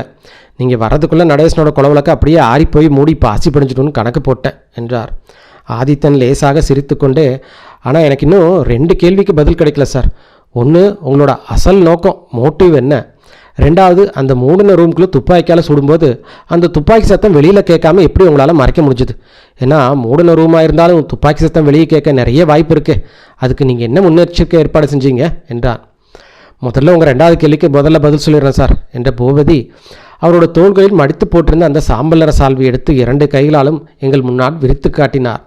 அந்த புது சால்வையோட ஒரு ஓரத்தில் ஒரு சின்ன ஓட்டை இருந்தது. அவர் சொன்னார், இந்த சால்வையை நல்லா உடம்போடு சேர்த்து போத்திட்டு தான் நடேசனோட ரூமுக்கு போனேன். துப்பாக்கியே சால்வைக்குள்ளே கைக்குள்ளே தான் இருந்தது. நான் நடேசனை அந்த சால்வைக்கு உள்ளே இருந்தபடி தான் சுட்டேன். அதனால் துப்பாக்கி வெடிச்சத்தான் அந்த சால்வைக்குள்ளேயே அடங்கிடுச்சு. இதில் பெரிய சத்தமாக கேட்கல, அதுதான். ஆதித்தன் மெதுவாக தலையாட்டினான். அப்போது உங்களோட முதலாளி கேள்விக்கான பதில்? ஓரளவுக்கு நானும் கணிச்சு வச்சுருக்கேன். நீங்கள் நேற்று உங்கள் பையனோட ஃபோட்டோ காட்டினீங்க இல்லையா, அதை வச்சு தான் சொல்கிறேன். இருந்தாலும் நீங்களே சொல்லிடுங்க என்றான். பூபதியோட நெற்றி நரம்புகள் எல்லாம் அப்படியே புடைத்து துடிக்க ஆரம்பித்தது. இருந்தாலும் அவருடைய குரலை ரொம்ப கட்டுப்படுத்தி வைத்து கொண்டு பேசினார். நான் நேற்று என் பையனோட ஃபோட்டோவை காட்டினதே நீங்கள் உண்மையை எப்படி கண்டுபிடிச்சிருவீங்கன்னு எனக்கு தெரிஞ்சதுனால தான்.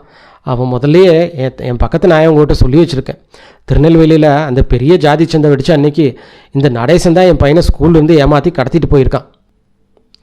அன்றைக்கி நைட்டே அவன் என் வீட்டுக்கு வந்து 10,000 ரூபா கொடுத்தா உன் பையனை உயிரோடு திருப்பி தரேன்னு மிரட்டினான். அப்போ என்கிட்ட அவ்வளோ பெரிய ரொக்க பணம் இல்லை. வீட்டில் இருந்து எல்லா பணத்தையும் எடுத்து கொடுத்தேன். என் மனைவி அவளோட உடம்புலேருந்து அத்தனை நகையும் கழட்டி கொடுத்தா. நடேசன் எல்லாத்தையும் வாங்கிட்டு போயிட்டான். ஆனால் என் பையனை அவன் திருப்பி அனுப்பவே இல்லை. என் பையனை நான் பார்க்கவே முடியல. அதுக்கப்புறம் நடேசன் அங்கேருந்து தலைமறைவாயிட்டான். அந்த அதிர்ச்சியிலையும் துக்கத்துலேயும் என் மனைவியும் பையனும் இறந்து போக நான் மட்டும் சென்னைக்கு வந்து சேர்ந்தேன். இங்கே ஒரு நாள் தற்செயலாக ரோட்டில் நடேசனை பார்த்தேன். அதுக்கப்புறம் ஆதித்யன் குறுக்கிட்டு, எனக்கு புரிஞ்சிருச்சு, இதுக்கு மேலே நீங்கள் எதுவும் சொல்ல வேண்டிய அவசியம் இல்லை பூபதி சார் என்றான். பூபதி கொஞ்ச நேரம் எந்த ஒரு சலனமும் இல்லாமல் அமைதியாக இருந்து விட்டு கடைசியில், இப்போ என்ன பண்ண போகிறீங்க ஆதித்யன் சார், அடுத்தது என்ன செய்ய சொல்கிறீங்க என்றான். ஆதித்யன் கொஞ்ச நேரம் அப்படியே அண்ணாந்து மேலே உற்று பார்த்தான். அப்புறம் ரொம்ப நிதானமாக சொன்னான், பிஷப்பா கொண்டவனுக்கா தூக்கு தண்டனை கொடுப்பாங்க? என்னை பொறுத்த வரைக்கும் அந்த நடேசன் மாதிரி மற்றவங்க ரத்தச்சை குடித்த ஒரு பிளாக்மெயிலர் கொண்டதுக்காக ஒருத்தருக்கு தண்டனை கிடைக்கக்கூடாது.